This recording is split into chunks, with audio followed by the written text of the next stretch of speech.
भाग्यवंत म्हणोतया शरण गेले पंढरीराया तरले तरती हा भरवसा नामधारकाचा ठसा भुक्ते मुक्तीचे ते स्थळ भोळे भाविका निर्मळ तरले तरते हा भरवसा नामधारकाचा ठसा गाईले पुराणी तुका म्हणे वेदवाणी तरले तरते हा भरवसा नामधारकाचा ठसा विठ्ठला विठ्ठल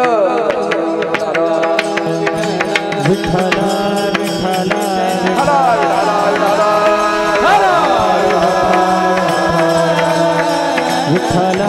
विठ्ठला आनंदरूपाय विश्वोत्पत्त्यादि हेतवे तापत्रय विनाशाय श्रीकृष्णाय वयं नमः पांडुरंगा करो प्रथमा नमः पांडुरंगा करो प्रथमा नमः पांडुरंगा करो प्रथमा नमः पांडुरंगा करो प्रथमा नमः दुसरे चरणा संतांचिया दुसरे चरण संतांचिया दुसरे चरण संतांचिया पंचकृपादाने कथेचा पंचकृपादाने कथेचा विस्तार बाबाजी सद्गुरुदास बाबाजी सद्गुरुदास नमो ज्ञानेश्वरा निवृत्ती उदारा सोपान देवा मुक्ताबाई नमो त्रिभुवन पावनी आद्यत्रय जननी देवाची धन्य धन्य एकनाथा तुमचे पायी माझा माथा सेवे लागे सेवक झालो तुमच्या लागलो निज चरणा अहो स्वामी तुकया देवा यावरी न करावा अवेरू काय माझी वाणी मानेल संतांशी रंजव चेतासे आपोलिया माझे वाणी तुझे वर्णी गुणनाम ऐसे दे प्रेम काही कळा मस्तके पायावरी या वारकरी संतांच्या विठाला विठाला विठ्ठला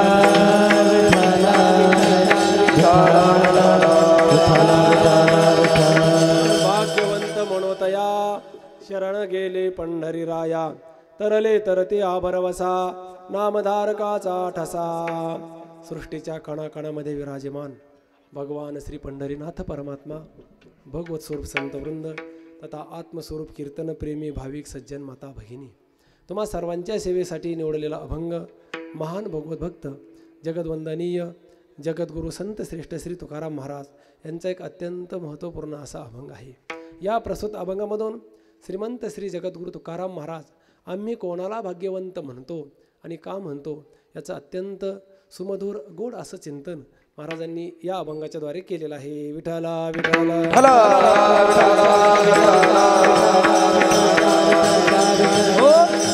या प्रस्तुत अभंगावर बोलण्यापूर्वी परिहार देणं अत्यंत गरजेचं आहे। तसं वास्तविक पाहता जर विचार केला तर या पवित्र अशा नवनाथ रायांच्या दरबारामध्ये उपस्थित असणाऱ्या प्रत्येक व्यक्तीला ज्ञात आहे श्रुत आहे की आज या ठिकाणी ही कीर्तन सेवा कशाच्या निमित्ताने आहे, पण तरीसुद्धा या ठिकाणी उभा राहिल्यानंतर एक वक्त्याचं कर्तव्य म्हणून परिहार देणं अत्यंत गरजेचं आहे। अखिल कोट ब्रह्मांड नायक श्री पंढरीनाथ परमात्म्याच्या कृपेने त्याचप्रमाणे वारकरी संप्रदायातील सर्व ऋषी मुनी संत महानुभावांच्या कृपा आशीर्वादाने वैकुंठवासी प्रातस्मरणीय गुरुवर्य श्री विठ्ठल बाबा देशमुख बाबांच्या कृपा आशीर्वादाने त्याचप्रमाणे परमपूज्य आदरणीय गुरुवर्य श्री हरिभक्तीपरायण भास्कर गिरीजी बाबांच्या कृपा आशीर्वादाने त्याचप्रमाणे निष्काम कर्मयोगी श्री हरिभक्तीपरायण श्रीकृष्ण कृपांकित श्री विकासानंदजी महाराज मिसाळ बाबांच्या कुशल अशा शुभ आशीर्वादाने त्याचप्रमाणे श्री श्यामसुंदर महाराज नाणेकर महाराजांच्या मार्गदर्शनाने त्याचप्रमाणे आपल्या गावचे निष्काम कर्मयोगी बालगोपाळावर अत्यंत प्रेमाने जे निष्कामतेने धर्माचं शिक्षण चालवतात असे श्री हरिभक्तीपरायण विठ्ठल महाराज फलके महाराजांच्या नेतृत्वाने समस्त ग्रामस्थ मंडळी निमगाव वाघा सर्वांच्या अत्यंत प्रेमाने सुरू असलेला हा अखंड हरिनाम सप्ताह तथा श्रीमद भागवत कथा ज्ञान यज्ञ सोहळा या सुंदर अशा या भक्ती उत्सवातील आजची ही दुसऱ्या दिवसाची कीर्तन सेवा ही माझ्या वाट्याला आलेली। विठाला विठाला विठाला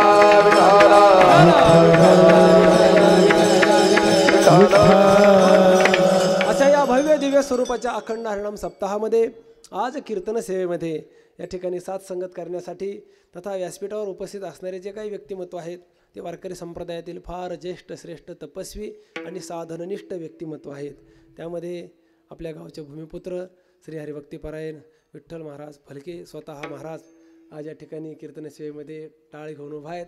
सर्व त्यांच्या या विद्यार्थ्यासहित महाराजांच्या ठिकाणी सुंदर अशा प्रकारची या सप्ताहाला अनुकूल अशी सेवा आहे. त्याचप्रमाणे या व्यासपीठावर ह्या साथसंगत करण्यासाठी जे उपस्थित आहेत त्यामध्ये या सुंदर अशा सोहळ्यामध्ये ज्यांची सुंदर अशी भागवत कथा सुरू आहे, ज्यांच्या गोड अशा अमृतमय वाणीतून संगीतमय असे भागवत कथेचं आपण रसामृत पान करत आहात असे श्री हरिभक्तीपरायण ज्येष्ठ भागवताचार्य महाराष्ट्रातील ज्येष्ठ कीर्तनकार श्री हरिभक्तीपरायण दत्ता महाराज सोळंके महाराज आज या ठिकाणी स्वतः कीर्तनामध्ये उपस्थित आहेत.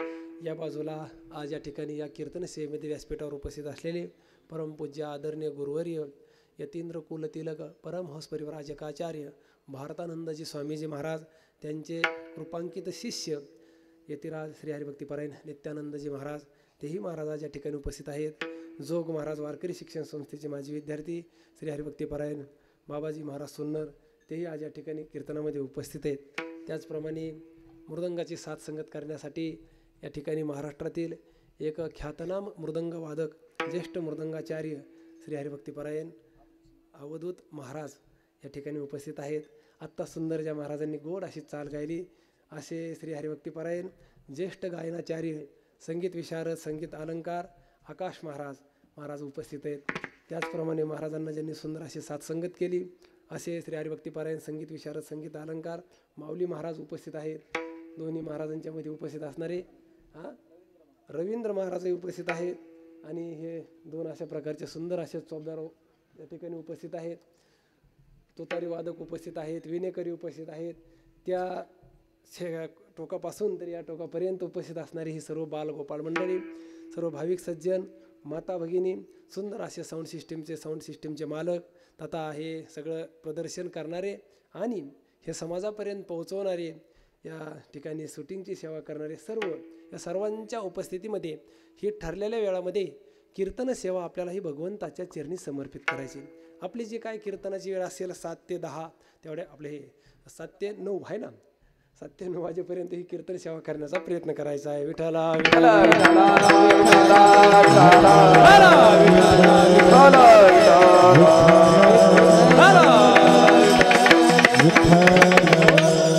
अशा या सुंदर उत्सवामध्ये मी सेवेसाठी घेतलेला अभंग तुकाराम महाराजांचा अभंग आहे. अत्यंत सुमधुर गोड असा अभंग आहे. भाग्यवंत मनोतया शरण गेले पंढरीराया. तुकोबाराय या अभंगामधून आम्ही कोणाला भाग्यवंत म्हणतो याचा विचार तुकोबारायांनी मांडलेला आहे. ऐका, भाग्यवंत, भाग्य, भाग्यवान हे शब्द ऐकल्याबरोबर प्रत्येकाच्या अंतःकरणाच्या वृत्तीमध्ये वेगवेगळ्या प्रकारचे विचार जागृत होतात. का बरं?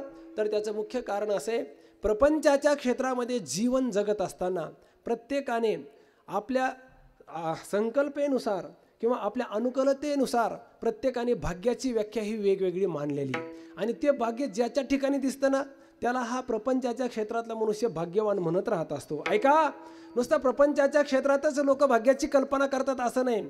आपण जर शास्त्राच्या प्रदेशामध्ये जर पाहिलं तर शास्त्रकारांनीही, प्रत्येक शास्त्रकाराने भाग्याची कल्पना ही वेगवेगळी मानलेली. महाराज प्रत्येक शास्त्रकार भाग्य वेगळं मानतो. मग ज्या त्या शास्त्रकाने ते भाग्य आणि ते भाग्य ज्याच्या ठिकाणी नांदतं, ज्याच्या ठिकाणी त्यांना ते दिसून येतं ना, त्या व्यक्तीला ते शास्त्रकार त्या प्रसंगामध्ये भाग्यवान म्हणत राहतात. विठ्ठला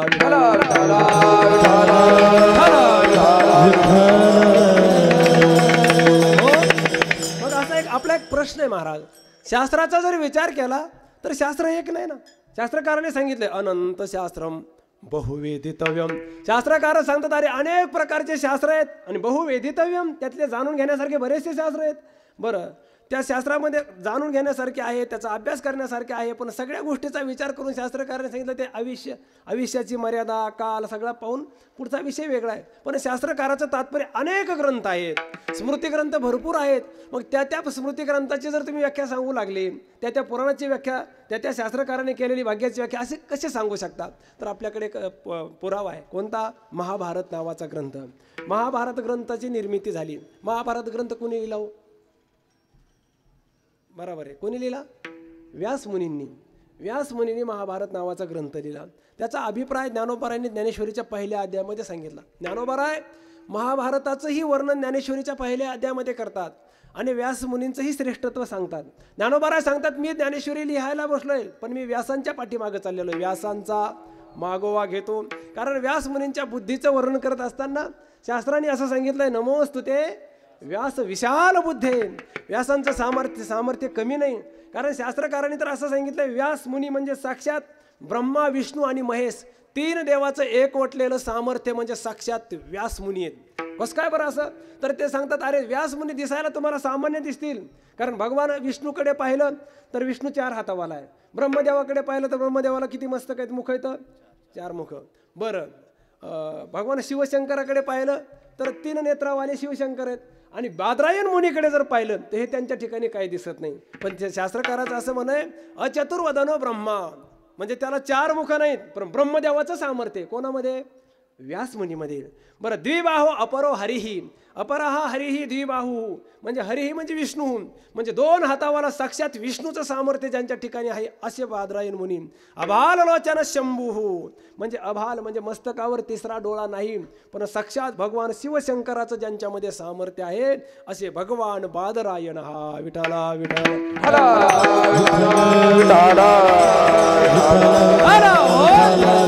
असे हे व्यास मुनी त्यांनी महाभारत नावाच्या ग्रंथाची निर्मिती करायला सुरुवात केली. ज्या वेळेला महाभारत ग्रंथाची निर्मिती व्हायला सुरुवात झाली त्यावेळेला जगातील सर्व शास्त्रकार आणि सर्व शास्त्र आपसामध्ये चर्चा करू लागले. काय चर्चा?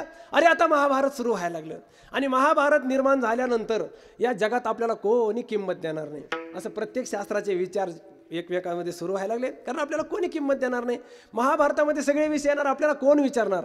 मग आपल्या मान थोडा सॉफ्ट आवाज ठेवा बरं, इथं राहिला असं म्हणजे मंडपातच आवाज येईल असं काहीतरी सिस्टम करा.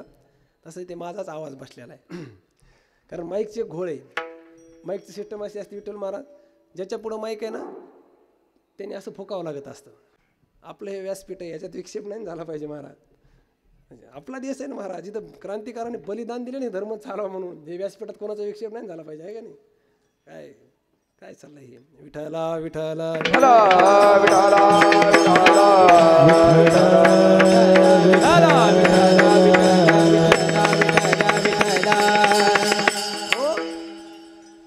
बघा, महाभारत ग्रंथ निर्माण झाल्यानंतर त्या भारताविषयीचा अभिप्राय ज्ञानोबाराय बोलतात. ज्ञानोबाराय सांगतात, या शास्त्रकाराची एक चर्चा सुरू झाली. काय? नाना पुरते प्रतिष्ठे लागे, म्हणजे आपली प्रतिष्ठा कायम राहावी याच्यासाठी काय केलं पाहिजे? शास्त्रकार म्हणले, आता काय करा, सगळ्याचे सगळे असे या शिरनिया हात जोडा आणि पुन्हा परत मंद पावलाने जाऊन कुठंतरी जागेवर जाऊन बसा. मंद पावलाने विचार काय करायचा नाही, काय नाही, कुठंतरी महाभारतामध्ये जा, व्यासमुनींच्या समोर उभा राहा, व्यासमुनीला हात जोडा आणि व्यासमुनीला सांगा की तुमच्या ग्रंथामध्ये आम्हाला जागा द्या, अहो कुठंतरी जागा द्या. मग सगळे ज्ञानोबाराय सांगतात, मी सांगत नाही, ज्ञानोबाराय सांगतात, अरे नाना प्रति प्रतिष्ठे लागी सानी व धरोनी अंगी, म्हणजे लहानपणा अंगामध्ये धारण केला. कोणी हो? ह्या स्मृती ग्रंथांनी, सर्व शास्त्रांनी आणि पुराणे या ग्रंथांनी आख्यान रूपे जगे भारत आली, आमचं काहीतरी भारतामध्ये घ्या, म्हणजे महाभारतामध्ये स्थान द्या.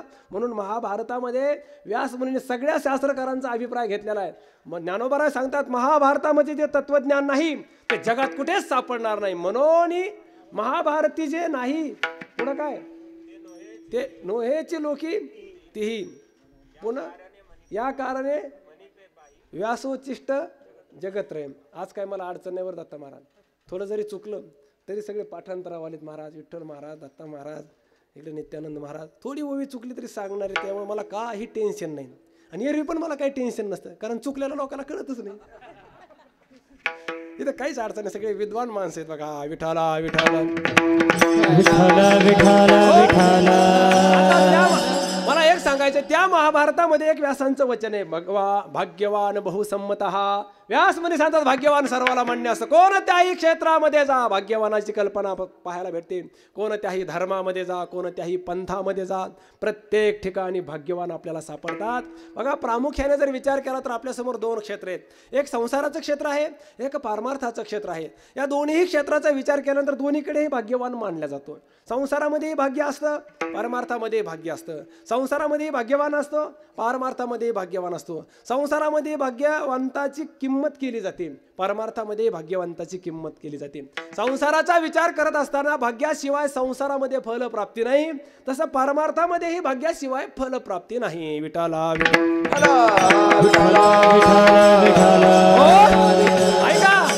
ऐका, काय संसाराच्या क्षेत्रामध्ये मनुष्य प्रयत्न करत असतो. कशासाठी हो? आपल्याला संपत्ती प्राप्त व्हावी, सत्ता, संपत्ती, ऐश्वर याच्यासाठी माणसं प्रयत्नशील असतात. पण ते प्राप्त होण्यासाठी आपण काहीतरी व्यवसाय करत असतो. पण ज्ञानोबा सांगतात, तुम्ही जरी व्यवसाय करत असले तरी बघा, तुम्ही जरी व्यवसाय करत असले ना, तर त्या व्यवसायामध्ये तुमचं भाग्य अनुकूल असावं लागतं. ज्ञानोबा 10व्या अध्यायामध्ये बोलले, माऊली 6व्या अध्यायामध्ये पण म्हणून भाग्य जय सानुकूळ जालिया केले उद्यम सदा सफळ तैसे श्रुतादित सकळ गुरुकृपा साच. ज्ञानोबा सांगतात, भाग्य अनुकूल झालिया, भाग्य अनुकूल झालिया केले उद्यम सदा सफळ. भाग्य अनुकूल जर झालं तर तुम्ही कोणताही व्यवसाय करा, ते तुम्हाला सफलता प्राप्त होणार, म्हणजे त्याच्यात तुम्हाला पैसा भेटत राहणार. ज्ञानोबा म्हणतात, तुम्ही एखादा व्यापार करत असाल, काहीतरी कष्ट करत असाल, काहीतरी काम करत असाल, क्रिया करत असाल, त्या क्रियेमध्ये तुमचं भाग्य तुमच्यासोबत चाललं पाहिजे. तुम्ही दवडत आहाल तर तुमचं भाग्यही तुमच्यासोबत दवडलं पाहिजे. तुम्ही जर मंद गतीने चालत असाल, भाग्य पण तितक्या गतीने चाललं पाहिजे. म्हणजे तुमच्या चालण्यामध्ये, तुमच्या क्रियेमध्ये, तुमच्या वेगामध्ये भाग्याचाही वेग असला पाहिजे. तेव्हा फल भाग्याचेनी बडसे उद्यम, बडसे म्हणजे वेग, उद्यमाचेनी मिसे संपत्ती जाता पैसे घरी घे. ज्ञानोबा सांगतात, अरे संपत्ती आपोआप घरामध्ये येणार, पण त्याला भाग्याचा वेग असावा लागतो. विठाला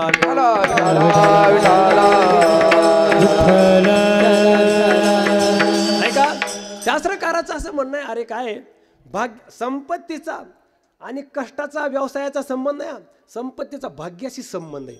कारण तुम्ही जर पळत असाल तर शास्त्रकाराने सांगितलं, माधाव विनय व दैवम नो धावनम साधनमास्ति लक्ष्म्याः चेद्धावनम साधनमास्ति लक्ष्म्याः स्वाधाव मानो न लभेत लक्ष्मीम. शास्त्रकार सांगतात, रे माधाव विनय व दैवम, पळू नकोस. तुझे पळापळी करतो ना, दैवम विना पळू नको. अहो पण आम्हाला संपत्ती पाहिजे ना, लक्ष्मी प्राप्त होण्यासाठी आम्ही पळ करतो. शास्त्रकार सांगतात, अरे पळा नो धावनम साधनमास्ति लक्ष्म्याः, पळापळी करणे हे लक्ष्मी प्राप्तीचं साधन नाही. आणि ते धावनम साधनम असते लक्ष्मी आहात, नुसतं पळणाऱ्याला जर संपत्ती प्राप्त झाली असती तर बघा, शास्त्रकार सांगतात, श्वाधाव मानो न लभेत लक्ष्मी. रात्रंदिवस ते कुत्रे पळत राहतात, त्यांना कुठं संपत्ती प्राप्त होते. म्हणजे पळणाऱ्याला जर संपत्ती प्राप्त होत असती तर कुत्र्याला सुद्धा संपत्ती भेटायला पाहिजे. ज्या अर्थी त्यांना भेटत नाही त्या अर्थी पळल्याने संपत्ती भेटत नाही, दैवाने संपत्ती भेटत असते. विठाला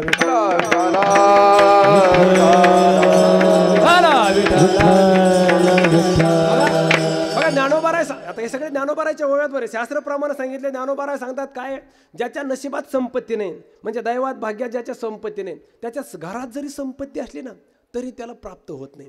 ज्ञानोबाराय सांगतात, असे काही निदैवी लोक असतात महाराज, त्यांच्या घरामध्ये सोन्याचे हंडे पुरून ठेवलेले असतात, भरपूर असतात महाराज. ज्या पडक्या घरात राहतं ना, त्याच जिथं बसतंय, जिथं उठतंय, झोपतंय, जेवतंय, तिथं त्या घरामध्येच थोडं इतकं जरी उकरलं त्याने 1 फूटभर, तरी पण सोन्याचे हांडे भेटणार आहेत. हे कोणी पुरून ठेवले? त्याच्या पंजोबाने पुरून ठेवलेले आहेत. पण ज्ञानोबा सांगतात, त्याच्या नशिबात नाहीत. निदैवाची या लोह्या रुतल्या आहा ते सहस्रवरी का वरी बैसवणी उपवास करी दरिद्री झिये. ज्ञानोबा सांगतात, वर बसून तो उपवासी राहतो का? ती संपत्ती त्याच्या नशिबात नाही. एवढं सांग काय महाराज, ज्ञानोबाराच्या संपत्तीच्या आणि दैवाचं ज्ञानोबारांनी काय जोड घालून दिली. वैकुंठवासी विठ्ठल बाबा घुले ज्ञानेश्वरी सांगत असताना फार काही ओव्या सुंदर सांगायची. काही ओव्यामध्ये आपल्याला दृष्टांत दिसत नाहीत, पण घुलेबाबांची अशी नजर असायची, त्या ओवीत घुलेबाबा दृष्टांत सांगायची. काय ज्ञानोबाराच्या ओव्यात महाराज काय झालं, एक भगवान घुलेबाबा सांगायचे. बरं, भगवान शिवशंकराचा भक्त होता, फार एकनिष्ठतेने भगवान शिवशंकराची आराधना उपासना करायचा. पहाटे 3 वाजता उठायचा. गावाच्या बाहेर 2-3 किलोमीटरच्या अंतरावर एक सुंदर भगवान शिवशंकराचं मंदिर आहे. त्या मंदिरामध्ये पहाटे 3 वाजता उठून जावं, नदीवर स्नान करावं, स्वच्छता करावी, दिवस उगेपर्यंत भगवान शिवशंकराची अभिषेक वगैरे घालून पूजा अर्चा करावी आणि दिवस उगला की घरी यावं. बऱ्याच दिवस झाला त्याचा क्रम सुरू आहे. महाराज दरिद्री जीवन आहे, गरीबी परिस्थितीतला मनुष्य आहे. पण एके दिवशी पार्वती आईसाहेबांनी पाहिलं. पार्वती आईसाहेबांनी पाहिल्यानंतर त्यांनी पाहिलं किती एकनिष्ठ भक्त आहे, खूप आनंद वाटला. पार्वती आईसाहेबांनी भगवान शिवशंकराला विचारलं, का हो? म्हणे अमुक अमुक गावामध्ये तुमचा एक भक्त आहे. फार एकनिष्ठतेने पूजा करतो. भगवान शिवशंकर म्हणले अगं हो ना, फार दिवसापासून चालू आहे त्याचं ते, तो काय आज करतोय का? फार त्याची माझ्यावर श्रद्धा आहे, एकनिष्ठता आहे, निष्कामतेने पूजा करतो. असं म्हटल्यानंतर पार्वती आई साहेब म्हणले असं काय बोलता तुम्ही? चांगला भक्त आहे, चांगली पूजा करतो, चांगलं कीर्तन करतो, पाकिटाचं काय आपलं हे त्याच्या परिस्थितीचं काय? परिस्थितीचं काय? त्याची परिस्थितीचा विचार केला पाहिजे ना. नुसतंच कीर्तन करतो आणि पूजा करतो आणि त्याचं काय बघितलं पाहिजे ना. तो राहतो कसा, त्याचं दिनचर्या कशी चालली, त्याचं जीवन कसं आहे, त्याची परिस्थिती पहा ना तुम्ही. भगवान शिवशंकर म्हणले अगं पाहिली ना, गरिबी परिस्थिती, राहायला पडकं घर आहे. मग पार्वती आई साहेब म्हणल्या मग त्याला काहीतरी दिलं पाहिजे. मग भगवान शिवशंकर म्हणले अगं पार्वती, एक सांगू का, माझी पण इच्छा आहे, मला पण असं वाटतं की त्या भक्ताला काहीतरी संपत्ती दिली पाहिजे. मग पार्वती आई साहेब म्हणले अडचण काय आहे देवा? भगवान शिवशंकर म्हणले अगं पार्वती ऐक, अडचण ही की त्याच्या भाग्यात संपत्ती लिहिलेली नाही. पार्वती आई साहेब म्हणल्या काय बोलता देवा, असं तुम्हाला सोपतंय का असं बोलायला? कस काय संपत्ती प्राप्त होते? घ्या बरं एक पोतभर संपत्ती, कस काय त्याला भेटत नाही? मी येते सोबत, चला चला म्हणलं की पटकीने गाडीला किक मारली. आपले हे ते भगवान शिवशंकर त्यांचं वाहन नंदी बैल घेतला आणि पार्वती आई साहेब ते निघाले. ऐका, पहाटेचा प्रसंग आहे. पार्वती आई साहेब आणि भगवान शिवशंकर सोबत आहेत. हा पहाटेला भगवान शिवशंकराची पूजा करतोय. कोण? हा निदैवी मनुष्य, ज्याच्या भाग्यात संपत्तीच नाही. पूजा अर्चा सुरू आहे. भगवान शिवशंकर म्हणले पण आता ही संपत्ती जर त्याला दिली तर त्याची सकाम भक्त ठरेल. पार्वती आई साहेबांनी सांगितलं तसं नाही, तो आता ह्या रस्त्याने जाणार आहे ना, आता या रस्त्यामध्ये ते पोतं भर आपण ठेवायचं, वेगवेगळे नाणे, सोन्याचे नाणे भरलेले पोतं ते रस्त्यात ठेवायचं. तो पूजा करून सकाळच्या या रस्त्याने जाईल. आता या रस्त्याने दुसरं कोणी जाणार नाही. सकाळचा प्रसंग आहे. त्यांनी ती संपत्ती पाहिली. पाहिल्याबरोबर त्यांनी जर ती संपत्ती खांद्यावर घेऊन घरी गेला तर पिढ्या जात त्याचं दारिद्र्य संपून जाईल, भरपूर संपत्ती त्याला प्राप्त होईल. भगवान शिवशंकर म्हणले वा पार्वती, तुझा उपक्रम चांगला आहे, ठेवा म्हणे. ठेवा म्हणलं की ठेवलं. मग भगवान शिवशंकर म्हणले पण आपण आता निघून जाऊ. पार्वती आई साहेबांनी सांगितलं जायचं नाही, सकाळचा प्रसंग आहे. अचानक दुसरं कोणी आलं आणि तिसरंच घेऊन गेलं तर त्याच्यापेक्षा इथं कुठेतरी बाजूला उभा राहून बाजूला बसले. दिवस उगवला. बघा ह्याने यथासांग पूजा केली. मस्त प्रसन्न मुखाने मंदिराच्या बाहेर आला. सूर्य उगवलेला पाहिला त्याने. ते सूर्याचं पिवळं पिवळं ऊन, सकाळचे पक्षी वगैरे जागे झालेले, मंगलमय वातावरण. अशा वातावरणामध्ये स्वतःला भाग्यवान समजला. अरे वा, मी भाग्यवान आहे. इतक्या मंगलमय वातावरणामध्ये भगवान शिवशंकराची पूजा माझ्या हाताने होते. खरंच मी भाग्यवान आहे. असं मन प्रसन्न झालं. अरे म्हणलं किती भाग्यवान आहे मी. पहाटे 3 वाजता या मंदिरामध्ये आलो होतो आणि बोलता बोलता मनात पुटपुटत रस्त्याला लागला. पायऱ्या खाली उतरून उतरल्याबरोबर तो म्हणला बापरे, याच रस्त्याने मी येत होतो. आता बघा ना किती सुंदर ऊन पडलेलं आहे, कवळं कवळं ऊन. आता या रस्त्याने मला घरी जायचं आहे. पण त्याने विचार केला, अरे याच रस्त्याने मी पहाटे येत होतो तर मला कंदील आणावा लागला. जुन्या काळातले कंदील माहिती आहेत ना तुम्हाला, ते कंदील असायचे बघा, ते कंदील आणावं लागला. आता मला कंदिलाची गरज नाही. आता सूर्यनारायण उगवलेत. आता कंदील मी बंद केलेला आहे. आता रस्त्याने जर मी घरी जाईल. कसा घरी जाईल? हे दोघं जसे चलत आलेत ना फास्ट, तितका मी घरी जाऊ शकतो ना. हा ना, असं बसू शकतो घरी गेलं की. भगवान शिवशंकर तो भाग्यवान स्वतःला समजू लागला. म्हणा अरे मी भाग्यवान आहे. पण विचार करू लागला, अरे कंदील जरी असला, भगवान सूर्यनारायणाचा जरी प्रकाश असला तरी पण याच्यासाठी डोळे गरजेचे. डोळे, या डोळ्याच्या साह्याने येता येतं आणि डोळ्याच्या साह्याने रस्त्याने जाता येतं. मग मला देवाने डोळे दिले, मी किती भाग्यवान आहे. पण चालता चालता तो विचार करू लागला, अरे मला डोळे आहेत म्हणून रस्ता दिसतो, आंधळे माणसं रस्त्याने कसे चालत असतील? त्याच्या मनात विचार सुरू झाला. मन बोलता बोलता त्याने जाऊ द्या म्हणे, कसे चालत असतील त्यापेक्षा आपणच आंधळं होऊ ना. त्याने आंधळ्याचं सोंग घेतलं, कसे रस्त्याने चालत असतील. मग रस्त्याने चालू लागला. चालता चालता कुठं खड्ड्यात पाय पडला की असं सावधाचा. बापरे किती त्रास होतो आंधळ्या माणसाला. देवाच्या दर्शनाला जर यायचं असेल, एखादा अंध व्यक्ती जर भगवान शिवशंकराच्या दर्शन, किती त्रास. झाडाला धक्का लागला की बापरे किती त्रास होतो. परत रस्त्याने चालायचा. चालता चालता विचार करू लागला, देवाने आपल्याला डोळे दिले, आपल्याला डोळ्याची किंमत नाही, पण आंधळ्या माणसाला किती त्रास होतो या रस्त्याने चालताना. चालता चालता कुठपर्यंत आला?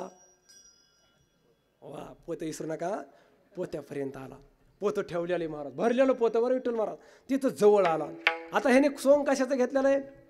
आंधळेपणाचं सोंग घेतलेलं आहे. चालता चालता जोरात, आता म्हणजे सपायचा रस्ता झाला, आंधळा किती फास्ट झाला तसे चालता चालता पोत्याला जाऊन धडकला. आता सोन्याने भरलेलं पोतं, जोराचा धक्का लागला. धक्का लागल्यानंतर जीव आस्ताळला त्याचा. मला बापरे काय लोक असतील, कळू नाही का रस्त्यात काय ठेवायचं. आंधळ्या माणसाला किती त्रास होतो. काही वाटत नाही का ठेवणाऱ्याने जरी लाज धरावा ना जरा. कुणाला बोलू लागला, ठेवणाऱ्याला लाज वाटत नाही का? रस्ता एवढा बाजूला, रस्ताच दिसतो का यांना ठेवायला? बाजूला ठेवता येत नाही का? असं मोठमोठ्याने बोलू लागला. कोणाला? शिवशंकराला भगवान शिवशंकर बोले बघ पार्वती ऐक, लाज वाटत नाही काही मनाचं जाण्याचं, अहो आंधळ्या माणसाला किती त्रास होता याचा, आणि ठेवलंय तरी काय दगडासारखं लागत आहे. असं पोतं धरलं, असं बाजूला पोतं धरलं, जोराची लात मारली, पोतं बाजूला ढकलून दिलं, पुढे निघून गेला. 200 फूट पुढे गेला, डोळे उघडून रस्त्याने घरी निघून गेला. मग तुम्ही म्हणता पोत्याचं काय महाराज, त्याच्या नशिबातच नव्हतं. ज्ञानोबा सांगतात ऐका, प्राप्तीची या वेळे निदैवा आंधळेपणाचे डोळे की असते आपले डोळे आपणच हाकी. ज्ञानेश्वर महाराज सांगतात अरे प्राप्त होण्याची वेळ आलेली, त्याला फक्त संपत्ती उचलून घरीच घेऊन जायचे अशी जरी वेळ आली असली तरी पण त्याच्या दैवात संपत्ती निदैवी येतो. निदैवा आंधळेपणाचे डोळे, मग त्याला आंधळेपणाचे डोळे लागतात आणि आपले असलेले डोळे तो झाकून घेतो. विठाला विठ्ठल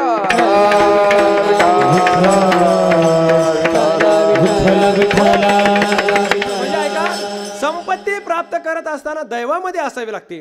व्यवसायाचा आणि संपत्तीचा संबंध नाही. अरे व्यवसाय मात्र निमित्त मात्र व्यवसाय आहे. तुकोबारा सांगतात हे निमित्त मात्र आहे. व्यवसाया निमित्त फळ देस जे संचित, फळ देत जे संचित, फळ देत जे संचित.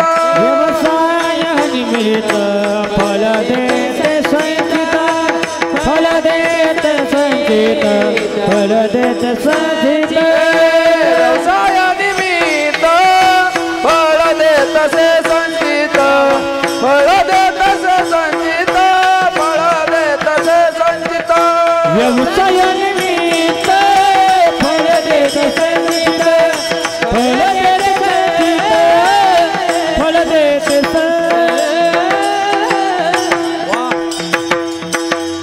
तुकोबारा सांगतात व्यवसाय निमित्त आहे बरं का, फळ देत से संचित. म्हणजे संचित म्हणजे संचितातलं असलेलं भाग्य असावं लागतं. जसं संसारामध्ये भाग्य आहे ना, तसं परमार्थामध्ये भाग्यच असावं लागतं. भाग्याशिवाय फलप्राप्ती नाही महाराज. परमार्थाचं भाग्य मानत असताना परमार्थामध्ये 2 प्रकारचं भाग्य मानलेलं आहे. एक साध्यरूप भाग्य, एक साधनरूप भाग्य आहे. साध्यरूप भाग्य कोणतं? भगवान परमात्म्याची प्राप्ती होणं हे मनुष्य जीवनाचं परमसाध्य. चरमसाध्य जर काय असेल तर भगवंताची प्राप्ती. या मानवी जीवनाची इति कर्तव्यता कशात असेल तर भगवंताचा साक्षात्कार करून घेण्यामध्ये. ज्याच्या जीवनामध्ये भगवंताची प्राप्ती झाली ना त्याच्या जीवनामध्ये परमभाग्य त्याचं म्हणजे परमसाध्य प्राप्त झालं. आणि परमसाध्य प्राप्त होणं म्हणजे ते साध्यरूप भाग्य प्राप्त होणं. देवाची प्राप्ती हे आहे साध्य, आणि ते साध्यरूप भाग्य ज्याला प्राप्त झालेलं आहे तो साध्य रूप भाग्याने युक्त भाग्यवान आहे. हे साध्ययुक्त भाग्यवान आहे. मग त्या देवाच्या आता काय महाराज, जन्म आलियाचा लाभ पद्मनाभ दर्शने, तुका म्हणे जन्म आल्याचे सार्थक, विठ्ठलची एक देखील या. भगवंताचा साक्षात्कार करणं ही मनुष्य जन्माची इति कर्तव्यता आहे. परिपूर्णता त्याच्यात आहे. मग या मनुष्य जन्मात आपण जर भगवंताची प्राप्ती केली तर भगवंत हे साध्य आहे, चरमसाध्य मानलेलं आहे साधू संतांनी. मग ते साध्यरूप भाग्य आपल्याला प्राप्त झालं. आणि मग त्या परमात्म्याच्या प्राप्तीसाठी म्हणजे ते साध्य प्राप्त होण्यासाठी जे काही साधन असतील ना त्या साधनाची उपलब्धी म्हणजे ते साधन प्राप्त झालं तर समजायचं आपल्याला साधनरूप भाग्य प्राप्त झालं. विठ्ठला विठ्ठल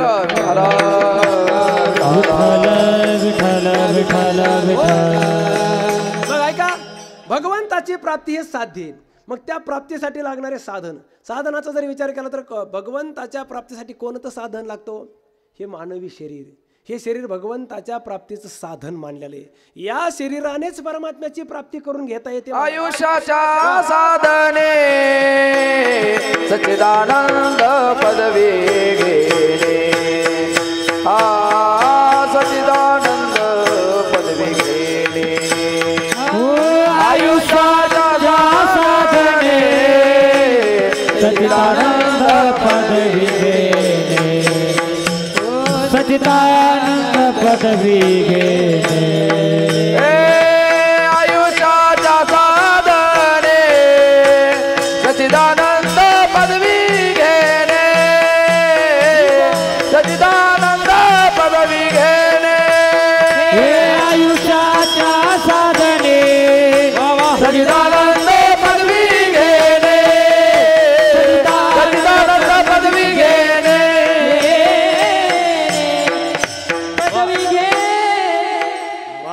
आयुष्याच्या साधने सच्चिदानंद पदवी म्हणजे या मानवी देहानेच, या मानवी देहाचं जे मिळालेलं आयुष्य त्याच्यातूनच आपण परमात्म्याची प्राप्ती म्हणजे हे भगवंताच्या प्राप्तीचं साधन आहे मनुष्य जन्म. ऐका, माणसाचा जन्म प्राप्त होणे भाग्य, आणि त्याच्यातही काय भाग्य आले ती मनुष्य देहा. तुकोबारा सांगता अरे भाग्याने आलात, मग काय करा, तो हा पहावा विठ्ठल, विठ्ठलाची प्राप्ती करून घ्या. भाग्याने मनुष्य जन्माची, अहो नाथ बाबा तर भागवतामध्ये सांगतात मनुष्य जन्म प्राप्त होणे भाग्य, पण त्यातली त्यात भारत देशामध्ये नरदेह प्राप्त होणे परम भाग्य. काय भरतखंडे नरदेह प्राप्ती हे तो परम भाग्याची संपत्ती. आपण अहो ज्याला मानवी शरीर प्राप्त झाले ते सामान्य समजू नका, परम भाग्याने आपण या मानवी शरीरामध्ये आलो. या महाराष्ट्रामध्ये साधू संतांच्या भूमीमध्ये आपल्याला हे मानवी शरीर प्राप्त झालं, आपण परम भाग्यवान आहात. मग याने काय करा, भगवंताची प्राप्ती करून घ्या. म्हणजे शरीर प्राप्त होणं हे ह्या म्हणून मानवी तनू हे मानवी देह प्राप्त होणं हे साधनरूप भाग्य आहे महाराज. मग त्यातले त्यात परत परमात्म्याची आवड निर्माण होणं, भगवंताची गोडी निर्माण होणं हे पण भाग्य. त्याच्यात संसारामध्ये वैराग्य निर्माण होणं हे पण भाग्यच आहे. ते हे विषय वैराग्य जे आत्मलाभाचे भाग्य, जेने ब्रह्मानंदायोग्य होती जीव, म्हणजे विषयाविषयी वैराग्य निर्माण होणं हे पण भाग्य मानलेलं आहे. बरं त्यात परत संतांची भेट होणं हेही परम भाग्य महाराज. भाग्याच असल्याशिवाय संतांची भेट होत नाही. भाग्याचा उदय, भाग्याचा उदय, भाग्याचा उदय, भाग्याचा उदय, ते दोन्ही संत पाय, ते दोन्ही संत पाय, ती गोडे संत पाय, ती गोडे संत पाय. भाग्याचा उदय, ते दोन्ही संत पाय, ते दोन्ही संत पाय, ते दोन्ही संत पाय. भाग्याचा उदय, ते गोडी संत पाय, ते गोडी संत पाय, ते गोडी संत पाय. वाह, भाग्याचा उदय म्हणजे भाग्याचा उदय झाल्याशिवाय संतांची प्राप्ती होत नाही. पुण्य फळले बहुता दिवसा, भाग्य उदयाचा ठसा झालो सन. कॅमेऱ्याकडे पाहायचं नसतं, तुम्ही माझ्याकडे पाहायचं असतं. उद्या जर टीव्हीला दिसले तर लोक म्हणतात बघा ना गिन्यान गेलेलं कॅमेऱ्याकडेच पाहते, कीर्तन कुठं ऐकत आहे. तेव्हा तुम्ही ते कॅमेऱ्याकडे पाहिजे, तुम्ही पोच माझ्याकडे द्यायची, मी कुठे कॅमेऱ्याकडे पाहतो का नाही महाराज. आता तुम्ही सगळे माझ्याकडे बघा. पण काय काय माणसं असे हुशार आहेत महाराज, त्यांनी चेहरे माझ्याकडे ठेवलेत पण तिरके नजरेने ते कॅमेऱ्याकडेच पाहतात. माझ्यासारख्या संन्यासाला फसून काय भेटणार आहे तुम्हाला. कॅमेऱ्याकडे पाहू नका, आता माझ्याकडे बघा. बघा तिरके नजरेने पाहिलं, आता बघ हां तुरू ठेवा तुम्ही. फार महत्वाचं आहे महाराज हे कॅमेरा. आपलं हे कीर्तन महत्वाचं आहे. कीर्तन ऐकलं पाहिजे ना, कॅमेरा तर काय चालूच आहे महाराज. तुमचं चालू द्या बरं. आता लोक जबाबदारी माझ्यावर सोडा. तुमच्याकडे कोणीच पाहणार नाही, जरी पाहिलं तरी तिरके नजरेनेच पाहणार. भाग्यात असावं लागतं. अहो किती सांगावं महाराज. आपल्या जे पत्रिकाचे विठ्ठल महाराजांनी काढली ना, सगळ्या साधू संतांचे फोटो आहेत महाराज. फार दिव्य व्यक्तिमत्व आहेत. काही ह्यातले हयात आहेत, काही सध्या नसतील असतील, पण फार मोठे साधू संत आहेत. मग यांची भेट होणार, त्यांच्यामुळे आपली भेट होणार. काय महाराज, भाग्यामुळे संतांची भेट होती. याला फक्त तुकोबारायच बोलतात असं नाही. भगवान भाष्यकारांनी पण ब्रह्मसूत्रामध्ये भाष्यात बरं विठ्ठल महाराज किती गोड सांगितलं. भाष्यकार सांगतात अरे भाग्योदयेन बहुजन्म समार्जितेन सत्संगमेव लभते पुरुषो यदा वै अज्ञान हेतुकृत मोह मदांधकार नाशम विधाय तदो उदयते विवेकः. भाग्य म्हणजे भाग्योदयेन संतांच्या सहवासात विचार जागृत होतात, अज्ञान नष्ट होतं. पण त्या संतांची भेट होण्यासाठी भाग्योदयेन बहुजन्म समार्जितेन, कसं तिळे तिळे पुण्य साच्या पडे हे तो बहुता जन्मी जोडे नाम तुझे वाचेशी आतुडे. समागम घडे संतांचा, म्हणजे संतांचा समागम घडण्यासाठी अनेक जन्माचं पुण्य असावं लागतं.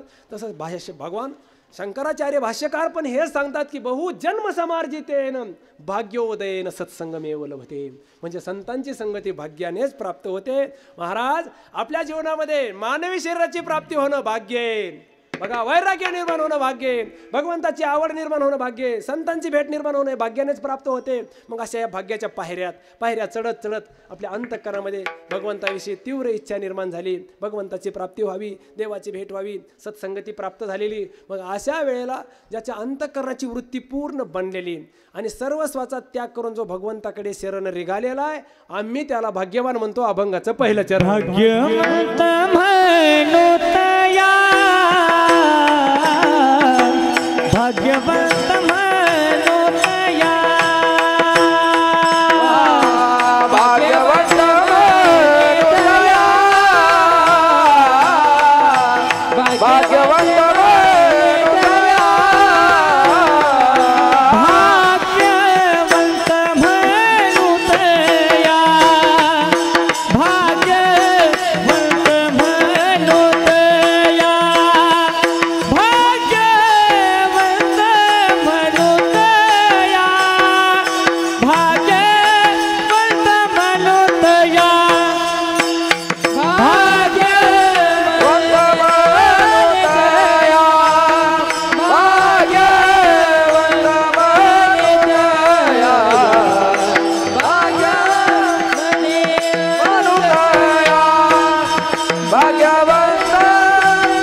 शरण गेले पंढरी राया, गेले पंढरी राया, शरण गेले पंढरी राया. भाग्यवंत मनोदया शरण गेले पंढरी राया, शरण गेले पंढरी राया, शरण गेले पंढरी राया. भाग्यवंत मनोदया शरण गेले पंढरी राया, शरण गेले पंढरी राया. भाग्यवंत मनोदया शरण गेले पंढरी राया, मनोदया शरण गेले पंढरी राया. शरण गेले पंढरी राया. तरणे तरती हा भरवसा, तरणे तरती हा भरवसा, तरणे तरती हा भरवसा, तरणे तरती हा भरवसा, तरणे तरती हा भरवसा, तरणे तरती हा भरवसा, तरणे तरती हा भरवसा. वाह, जरा टाळ्या फिड्या वाचा दया आहे का नाही जरा. इतके महाराज गोड चाली म्हणले काय, आपल्याला पुन्हा जागृत झाले महाराज आपल्या वृत्त्या किती. भाग्यवंत म्हणो तया गोड म्हणले बरं. शरण गेले पंढरी राया, तरले तरती हा भरवसा. तुकोबारा म्हणतात आम्ही त्यांना भाग्यवान म्हणतो. कोण आला हो? जे भगवंताला शरण गेले, ज्यांनी भगवंताची शरणागती स्वीकारलेली, भगवंताच्या मार्गाला लागलेला आहे, त्याला आम्ही भाग्यवान म्हणतो. पण या पहिल्या चरणामध्ये तुकोबारांनी जो भाग्यवान सांगितलेला आहे ना, हा साधनातला भाग्यवान आहे. त्याला साधनं प्राप्त झालेली, शरणागती स्वीकारलेली. आता हा परमात्म्याच्या स्वरूपाला प्राप्त झालेला नाही. हा एक दिवस असा येईल की त्याला ते भगवंताची प्राप्ती होणार आहे, भगवंताच्या चरणापर्यंत पोहोच होणार आहे, त्याला परमात्म्याचं सान्निध्य प्राप्त होणार आहे. त्यावेळेला तो साध्ययुक्त भाग्याने युक्त असणार आहे. पण आता सध्याच्याला तो देवापर्यंत पोहोचलेला नाही, शरण निघालेला आहे. म्हणून हा साधनात आहे. म्हणून भाग्यवंत म्हणू तया, हा साधनातला भाग्यवान आहे. बघा काय तुकोबाराची भाषा असेल. महाराज संसारामध्येही असंच आहे ना, काहीतरी माणसाला मिळवायचं असतं, काहीतरी कॅमेऱ्याकडे पाहायचं असतं, आपले हे काहीतरी प्राप्त करण्यासाठी काहीतरी माणसं साधन करतात की नाही, काहीतरी साधन असते महाराज. कुठंतरी मोबाईल आपला असतो, काहीतरी कुठंतरी विशेष काहीतरी असते, पण ते मिळवण्यासाठी माणसं त्या कार्यामध्ये रत असतात. काहीतरी मिळवायचं असतं, जे मिळवायचं असतं ते साध्य असतं. बघा लक्ष देऊ नये का. आणि ते मिळवण्यासाठी आपण जे प्रयत्न करत असतो ते साधन असतं. आता इथं आपण साध्य काय सांगितलं? परमात्मा. आणि त्याच्यासाठी हे वेगवेगळे साधनं सांगितले. मग महाराज हेच आहे ना संसारामध्ये आहेच काय हो? काय संसारामध्ये तेच काहीतरी मिळवण्यासाठी माणसं प्रयत्न करतात. जे मिळवायचे ते साध्य झालं, आणि ते मिळवण्यासाठी जे प्रयत्न केले जातात ते साधन असतं. या दोनच गोष्टी महाराज. कोणतं? साध्य आणि साधन. फार सोपा विचार आहे. तुम्ही जर थोडं चटईकडे पाहून घ्या, नंतर माझं ऐका. पण महत्त्वाचं हे चटई बघा, ठेवा चटई बस. आता चट जशी हातरिली ना तुम्ही, तसं ते मंडपी थोडा निष्ठाला ते बी बांधून घेता आपल्या तरी. काय ते मंडपी खाली झरमळी खाली आली, पण त्याला रेंजच नाही. आपलं काय चाललंय ते टावर खालीच रेंज नाही. त्याला मंडपी खाली आला तेवढं बी झिरमाळी बांधून घ्या. उठल्या आता उठलेच साहित्यशीत आहे का नाही. अरे चटई काय कुठं जात येत नव्हती, पण ते लोक त्याला त्यांच्याकडे बघायचे होते ना, आणि चाललेलं सगळंच विस्कळून टाकायचं होतं. अहो हे महत्वाचं आहे महाराज. हे चटई काय उडतच राहील, पण कीर्तन ऐका ना. काय सांगत होतो मी? कीर्तन. कीर्तन ध्यानात ठेवायचं. कोणता कीर्तन आला तर उत्तर एवढं ठोकून हाणायचं बघा कीर्तन. अहो महाराज आपला विषय एवढाच आहे साध्य साधनाचा. साधनाचं भाग्य, साध्याचं भाग्य. महाराज एक ध्यानात ठेवा, संसारामध्ये आपण लावू शकत नाही. का बरं? संसारामध्ये व्यवस्थित त्याचे भाग करता येत नाही. परमार्थामध्ये कसं आहे, सर्व साधू संतांनी आपलं चरमसाध्य परमात्मा सांगून दिला. भगवंताची प्राप्ती हे साध्य. मग त्याच्यासाठी तुम्ही मार्ग कोणताही स्वीकारा. नामस्मरणाने मिळवा, भक्ती करा, उपासना करा, व्रत करा, अनुष्ठान करा, तीर्थयात्रा करा, ज्ञान कर्म योग कोणतंही साधन घ्यावं, पण साध्य कोण आहे? परमात्मा. संसारामध्ये तसं नाही महाराज. मुलं शाळेमध्ये जातात, बरोबर आहे ना. मुलगा शाळेमध्ये जातो, कशासाठी जातो? बोला. परवा शाळेत जाता का? कशासाठी जातं रे? शिकण्यासाठी. वा. शिक्षण कशासाठी घेते? पुढं काहीतरी नोकरी वगैरे काहीतरी जॉब करायचा असतो. त्याच्या जीवनातलं नोकरी काय असतंय? साध्य. आता ते साध्य आहे नोकरी, कुठंतरी जॉब मिळवायचा त्याला. ते साध्य मिळवण्यासाठी ते शाळा ते करत राहतो ना अभ्यास, हे असतं त्याच्या जीवनातलं साधन. म्हणजे साध्यासाठी जे केलं जातं ते साधन असतं. जे मिळवायचं ते साध्य आहे, आणि ते मिळवण्यासाठी जे केलं जातं ते साधन असतं. आता शाळेमध्ये हा नित्याने जातो, अभ्यास करतो, एक वर्ग करत करत करत त्याच्या जीवनामध्ये काहीतरी त्यांनी ध्येय ठेवलेलं आहे. काही मुलाचं असतं मला इंजिनियर व्हायचं आहे, कोणी डॉक्टर व्हायचं आहे, कोणी वकील व्हायचं आहे, कोणी PSI, कोणी SP, कोणी कंडक्टर, कोणी हेलिकॉप्टर. आपलं हे काहीतरी वेगळं वेगवेगळं साधन असतं ना, कोणाचं काहीतरी वेगळं ते साध्य ठेवूनच मुलं शाळा करतात ना. आणि आईवडील पण तोच हेतू ठेवून खर्च करत राहतात. आता सांगा, ती नोकरी त्याचं साध्य आहे. चांगला अभ्यास केला त्याने, वेगवेगळे क्लास केले, चांगल्या मार्काने टक्क्याने पास वगैरे झाला आणि त्याला ती नोकरी लागली. आता नोकरीच्या काही ऑफर असतात. काही कंपनी सांगतात आता तुम्ही इंजिनियर झाले, तुमचा सगळा 4 वर्षाचा कोर्स पूर्ण करून तुम्ही योग्य झालात, तुम्ही जर आमच्या कंपनीमध्ये काम करण्यासाठी आले तर आम्ही तुम्हाला महिन्याला 1.5 लाख रुपये पगार देऊ. 1.5 लाख रुपये महिना एक कंपनी सांगते. तितक्या वेळेत दुसऱ्या कंपनीची ऑफर येते, अहो तुम्ही जर आमच्या कंपनीकडे आले ना, आम्ही तुम्हाला 2 लाख रुपये पगार देऊ महिन्याला. तेवढं ते फायली वगैरे पाहतो की नाही तर लगेच तिसरी कंपनी सांगते, तुम्ही जर आमच्या कंपनी जर रुजू झाले, काम करून जर लागले तर आम्ही तुम्हाला 2.5 लाख रुपये महिना देऊ. आता 2-3 ऑफर आल्या, त्यातला कोणती ऑफर घेणार? 2.5 लाखवाली, बरोबर आहे ना. मग 2.5 लाखाची ऑफर घेणार. मग तिथं ते 2.5 लाख रुपये पगार मिळवण्यासाठी तो तिथं काय करणार? नोकरी करणार. ऐका, काहीतरी टायपिंग म्हणा, काहीतरी तो करत राहणार. आता त्याच्या जीवनातला 2.5 लाख रुपये काय आहे आता साध्य झालं. ते 2.5 लाख रुपये महिन्याला घरात आणणे साध्य झालं. आणि नोकरी काय झाली? साधन झाली. अगोदर नोकरी साध्य होती, आता ती नोकरी साधन झाली. आता पैसे झाले साध्य. हे साधन पहिलं साध्य होतं ते साधन झालं. आता नोकरी करत राहणं, तिथं काहीतरी करत राहणं, हे त्याचं ही जी क्रिया ही साधनात आली. साध्य झाला पैसा. महिन्याला 2.5 लाख रुपये घरामध्ये, महिन्याला कुठंतरी शहरामध्ये राहत असतो, पत्नी वगैरे असते, मुलं बाळ, हे सगळं खर्च वगैरे करत राहतो आणि कुठंतरी किरायाची रूम घेतलेली असते. महिन्याला 2.5 लाख रुपये येतात. मग ते 2.5 लाख रुपये महिन्याला 2.5 लाख रुपये महिन्याला करत करत पैसा सासत चालतो. घराचा थोडा किरायाचं भाडं असते, घर खर्च थोडा असतो. असं करत करत बायकोच्या मेकअपचा त्याचा खर्च करून कसं महिन्यात 50,000 रुपये खर्च होतात त्याचे. 2 लाख रुपये पाठीमागे राहतात. आता त्याच्यात महिन्याला 2 लाख, महिन्याला 2 लाख, 12 महिन्याचे किती झाले? 24 लाख. परत 12 महिने 48 लाख, परत 12 महिने. असं करता करता बरीच पैसे साचतात. मग तो विचार करतो, अरे बापरे, आता भरपूर पैसा झाला, आता काय करायचं? भाड्याच्या घरामध्ये नाही राहायचं. ते घर मालक करत राहतं, नको आता स्वतःचा बंगला बांधायचा. कुठंतरी एखादी जागा वगैरे घेतलेली असते, तिथं ते इंजिनियरला म्हणून एक एस्टिमेट काढतो आणि बंगल्याचं स्वप्न पाहतो. आता त्याच्या जीवनामध्ये बंगला हे साध्य झालं. आणि बंगला बांधण्यासाठी त्याच्याकडे काय असतो? पैसा. आता पैसा झालं साधन. म्हणजे आता पैसा जो साध्य होता ते साधन झालं, बंगला झाला साध्य. आता हे रात्रभर जरी सांगितलं ना, हे कमीच पडणार आहे. कारण हे साध्य साधन बदलत राहते, नित्य राहत नाही. विठाला विठाला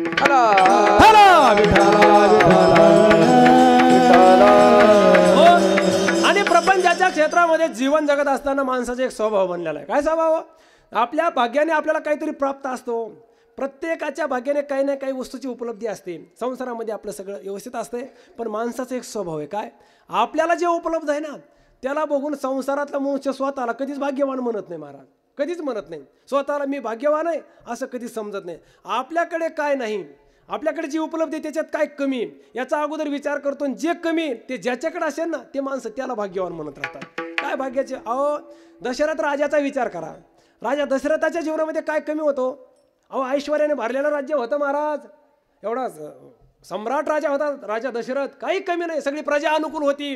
सुमंतासारखा पंतप्रधान होता महाराज. ऐका बरं, कुलगुरू वशिष्ठ मुनी होते मार्गदर्शक म्हणून. बरं, पट्ट 3 राण्या होत्या, परत 700 राण्यांचा वेगळा परिवार होता. ऐश्वर्याने भरलेलं राज्य होतं महाराज. पण असंही सगळं ऐश्वर्याने भरलेलं राज्य असूनही दशरथ राजाच्या जीवनामध्ये फक्त एका गोष्टीची उणीव होते. काय? फक्त पुत्र संतती नव्हती. महाराज त्याने सगळं भरलेलं ऐश्वर्य बाजूला ठेवलं, फक्त आपल्याला मुलगा नाही हेच मनामध्ये धरून बसला. आणि राजा दशरथाच्या मुखातले वाक्य ऐका, पुत्रहीनस्य मे राज्यम सर्वम दुःखाय कल्पते. तो म्हणतो, अरे पुत्र रहित असणारा मी आणि हे माझं राज्य, हे जे राज्य दिसतंय ना, हे मला असं खायलाच उठलंय का काय? विठाला विठाला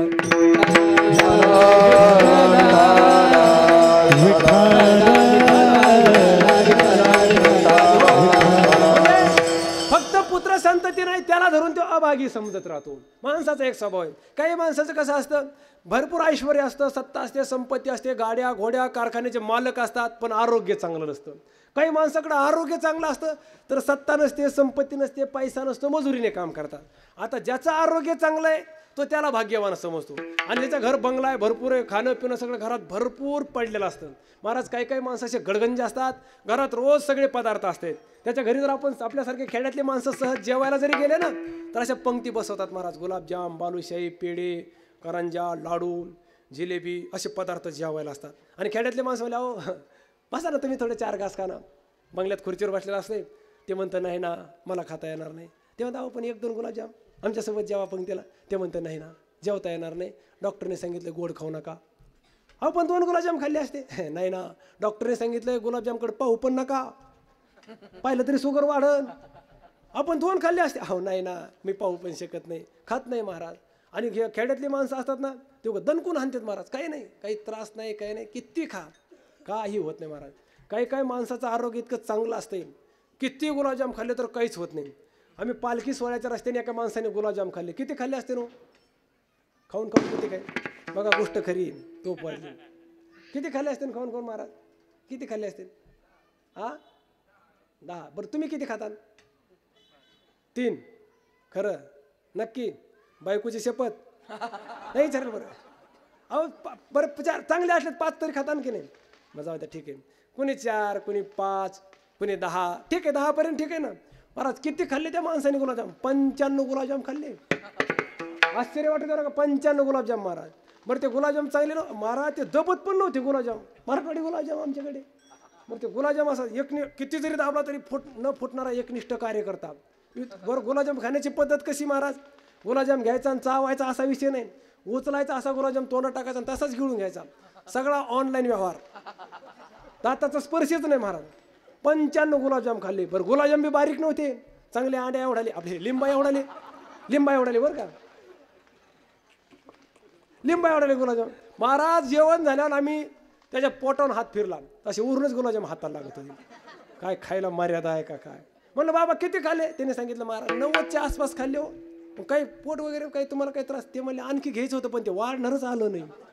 काय आरोग्य महाराज, काही त्रास? काही त्रास नाही, किती काहीच नाही हो. आता झोपतानी नाही, सकाळी पण नाही. काही माणसाचं आरोग्य असं असते काही होत नाही, किती खाऊ द्या कोण्याही वेळेला, कधी रात्री अपरात्री काही नाही. त्याला म्हणतात आरोग्य, चांगलं आरोग्य. गुरुवारी मारुती बाबा कुरेकर सांगत असतात, देही आरोग्य नांदते आणि भाग्य नाही या परते. हे देहातलं आरोग्य काही खाऊ द्या, कोणत्या वेळेला कसं कच्चं मच्चं कसं असू द्या, काही त्रास होत नाही. आणि काहीचं आरोग्य इतकं नाजूक असते, इतकं कोमल असते. आरती घेतली तर उन्हाळ्या लागतात आणि तीर्थ घेतलं की सर्दी होते. हे आरोग्य काय कामाचं महाराज? इतकं नाजूक आरोग्य नाही. आता घरातला जो घर मालक आहे ना, सगळं घरात पडलेलं आहे पण खाता येत नाही. डॉक्टरने लिस्ट दिलेली असते. अहो काही मोठ्या लोकांचे फॅमिली डॉक्टर असतात, रोज सकाळी त्यांचं BP शुगर वगैरे सगळं चेक करतात. सांगितलं असते खायचं नाही, ध्यानात ठेवा, हे तुम्हाला खाता येणार नाही. मग ते लक्षात राहण्यासाठी घरात एक लिस्ट लावून देतो डॉक्टर.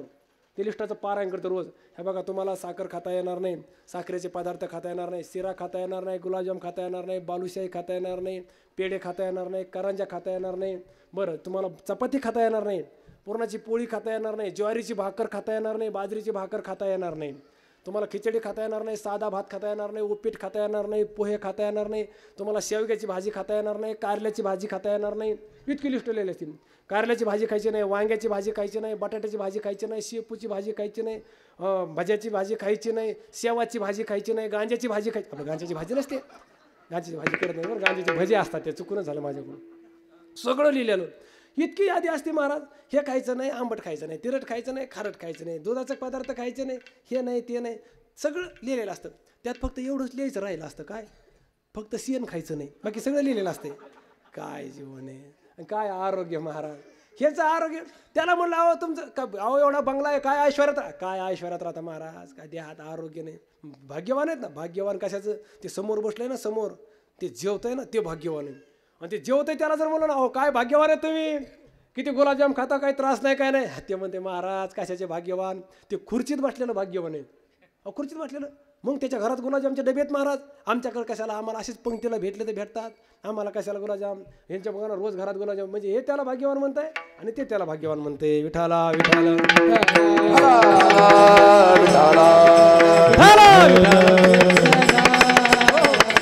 काय असते महाराज, संसाराच्या क्षेत्रामध्ये भाग्याची व्याख्या एकनिष्ठ नाही, ती टिकत नाही महाराज. गुरुवारी मी वैष्णव सदनला जोग महाराज संस्थेमध्ये शिकत असताना एकदा बंडातात्याने वैष्णव सदनमध्ये एक दृष्टांत सांगितला होता. बंडातात्या खराडकर फार सुंदर. काय झालं म्हणे, एका खेड्यातल्या मुलीचं लग्न जमलं.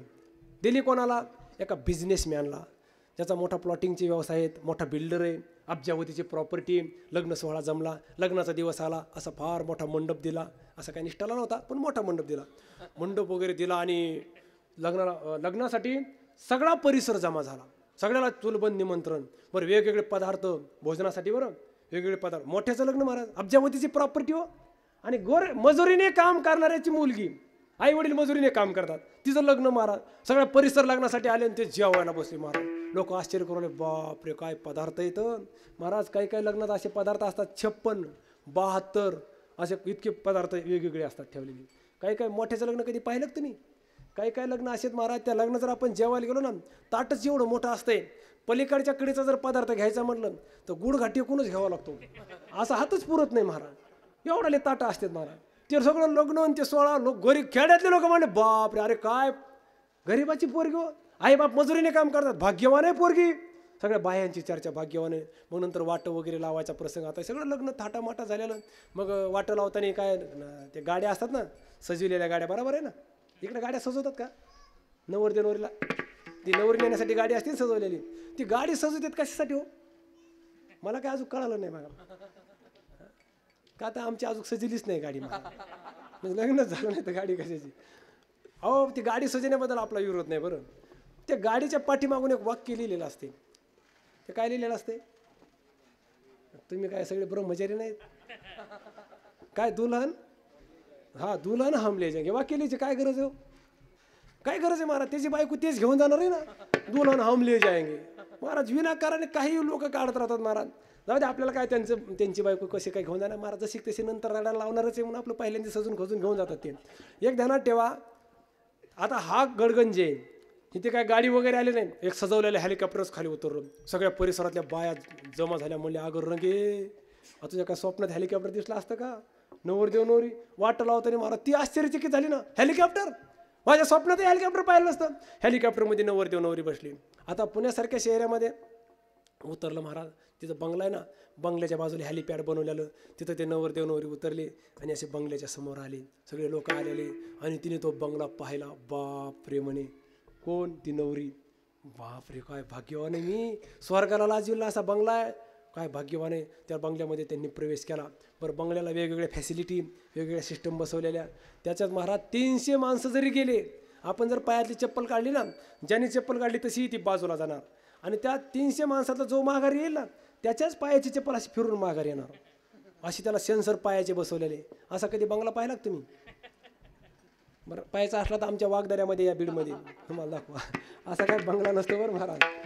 महाराज ती इतकी आश्चर्यचकित झाली, बाप रे भाग्यवान आहे, आम्ही भाग्यवान आहे. ते स्वतःला धन्यता देऊ लागली, स्वतः म्हणजे खरंच बाया म्हणत होत्या मी भाग्यवान आहे, खरंच मी भाग्यवान आहे. 4-8 दिवस झाले महाराज, याचा बिझनेसचा व्यवसाय होता, नवरा काहीतरी निमित्ताने बाहेर गेला, 10 दिवस झालं फोन लावत होती, कोणाला, नवऱ्याला. आज फोन लागल, उद्या फोन लागल, एके दिवशी फोन लागला, हॅलो अहो काय चाललंय तुमचं, हे 10 दिवस झाले ना, रोज फोन करते मी, फोन तुझा लागायला तयार नाही तुमचा, कुठे तुम्ही? त्यांनी सांगितलं, अगं ऐक, माझ्या मागे वेगवेगळे कामं असतात, मी ज्या वेळेला कामाला येतो ना त्यावेळेला घरचा फोन बंद असतो.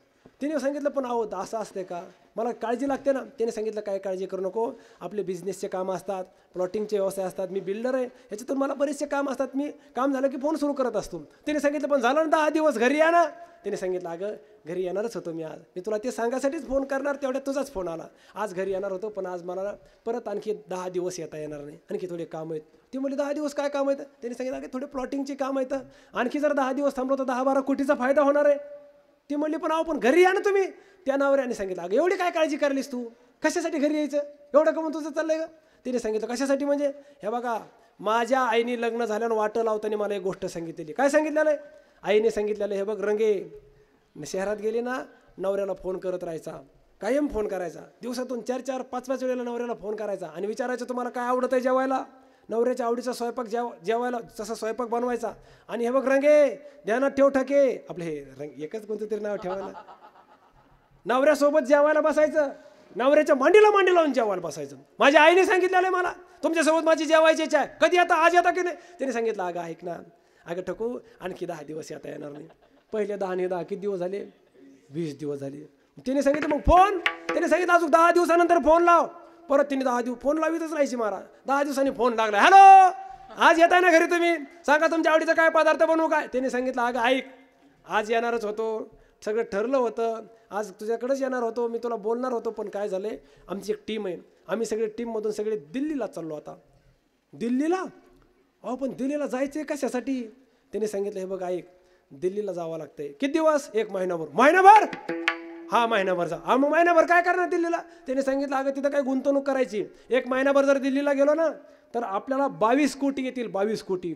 तिला वाटलं बापरे 22 कोटी फक्त एका महिन्यामध्ये. हा आश्चर्य वाटलं. जाऊ द्या 1 महिना जर 22 कोटी येणार असती तर येणं दिल्लीला गेलं तरी काय अडचणी म्हणे, जाऊ दे म्हणे महिनाभर दिल्लीला. तिला आनंद वाटला. मग फोन कधी लाव? त्याने सांगितलं 1 महिन्यानंतर फोन लावायचा. महिन्यानंतर त्यांनी फोन लावला. हॅलो, अहो झाला ना 1 महिना. पहिले 20 दिवस आणि हे 30 दिवस किती झाले? बसल्या बसल्या दिवस तरी मोजा ना, किती झाले हो? 50 दिवस झाले. तिने फोन, आज येत आहे ना? अहो झाला की 1 महिना झाला ना, आता या की घरी. तो म्हणला अगं ऐक, घरी येणारच होतो, घरी निघणारच होतो, पण ऐक ना आणखी 1 महिनाभर येता येत नाही. ती म्हणली महिनाभर काय काम काढलं? त्याने सांगितलं आता दिल्लीत नाही, आता विदेशात जायचं आहे आम्हाला. बापरे. ती म्हणली विदेशात कशाला जाता, युद्ध सुरू व्हायला कुठं, इकडे तिकडे घरी. असं म्हटल्यानंतर त्याने सांगितलं हे बघ ऐक, विदेशामध्ये जर एक चक्कर मारली ना, थोडी गुंतवणूक जर केली तर आपल्याला 72 कोटी रुपयाचा फायदा होणार आहे. पण ती म्हणली अहो पहिलेच 22 कोटी लय झाले, माघारी या. त्याने सांगितलं नाही नाही नाही, अगं इतके काम करण्यापेक्षा थोड्या दिवसच काम करायचं, ऐश्वर्यात राहायचं. तिने सांगितलं भरपूर. अहो अगं ऐक, 1 महिनाभर आहे, ऐका ठकून 1 महिन्यानंतर येतो. तिने सांगितलं मग फोन कधी करायचा? 1 महिन्यानंतर फोन कर. पहिले किती 50 दिवस आणि 1 महिना किती दिवस झाले? फोन लावितच होते. परत फोन लागला. फोन लावला त्यांनी, फोन उचलला. हॅलो हॅलो, आलात का? आता आलो, दिल्लीत आलो. कधी येणार? उद्या येणार. नक्की हा. जेवायला कधी येणार? उद्या संध्याकाळी तुझ्यासोबत जेवायला. आज संध्याकाळी दिल्लीला फ्लाईटमध्ये बसणार, उद्या सकाळी उतरणार, दिवसाचे काम उतरून तुझ्यापाशी येणार. म्हणजे फोन कधी लाव? सकाळी फोन लाव. तिने सकाळ फोन लाव. हॅलो, आले का पुण्यामध्ये? हा अगं आत्ताच विमानतळावरून खाली बघ उतरलो, तुझीच आठवण आली होती, स्क्रीनवर तुझाच फोटो पाहिला होता आपले, म्हणजे तुलाच फोन लावणार होतो, निघालोच होतो. मग बरं मग आता संध्याकाळी येता ना घरी? आज संध्याकाळी नक्की तुझ्यासोबत जेवायला, एकाच ताटात जेवाय, आपले सोबतच जेवायचं आपण. असं म्हटल्यानंतर तिला खूप आनंद वाटला. मग किती वाजता? त्याने सांगितलं 8 वाजता आपण जेवणार. बघा तात्या सांगत असतात विनोदानी, जेवणार म्हटल्यानंतर तिला खूप आनंद. ती म्हणली फोन कधी लावून? त्याने सांगितलं हे बघ दिवसाचे कामं असतात, 7 वाजेपर्यंत मी कामामध्ये असणार आहे, बरोबर 7 वाजता फोन लावायचा, म्हणजे मी घराकडे निघलेला असेल. मग दिवसभर सगळा स्वयंपाक वगैरे बनवून ठेव, आज सोबतच जेवणार. असं म्हणून त्याला इतका आनंद वाटला महाराज. दिवसभर तिने नाचून स्वयंपाक आपले हे असं आनंदात नटून खोटून स्वयंपाक बनवला महाराज. इतकी खुश झाली. 7 वाजता फोन लावला. हॅलो हॅलो, निघाले का?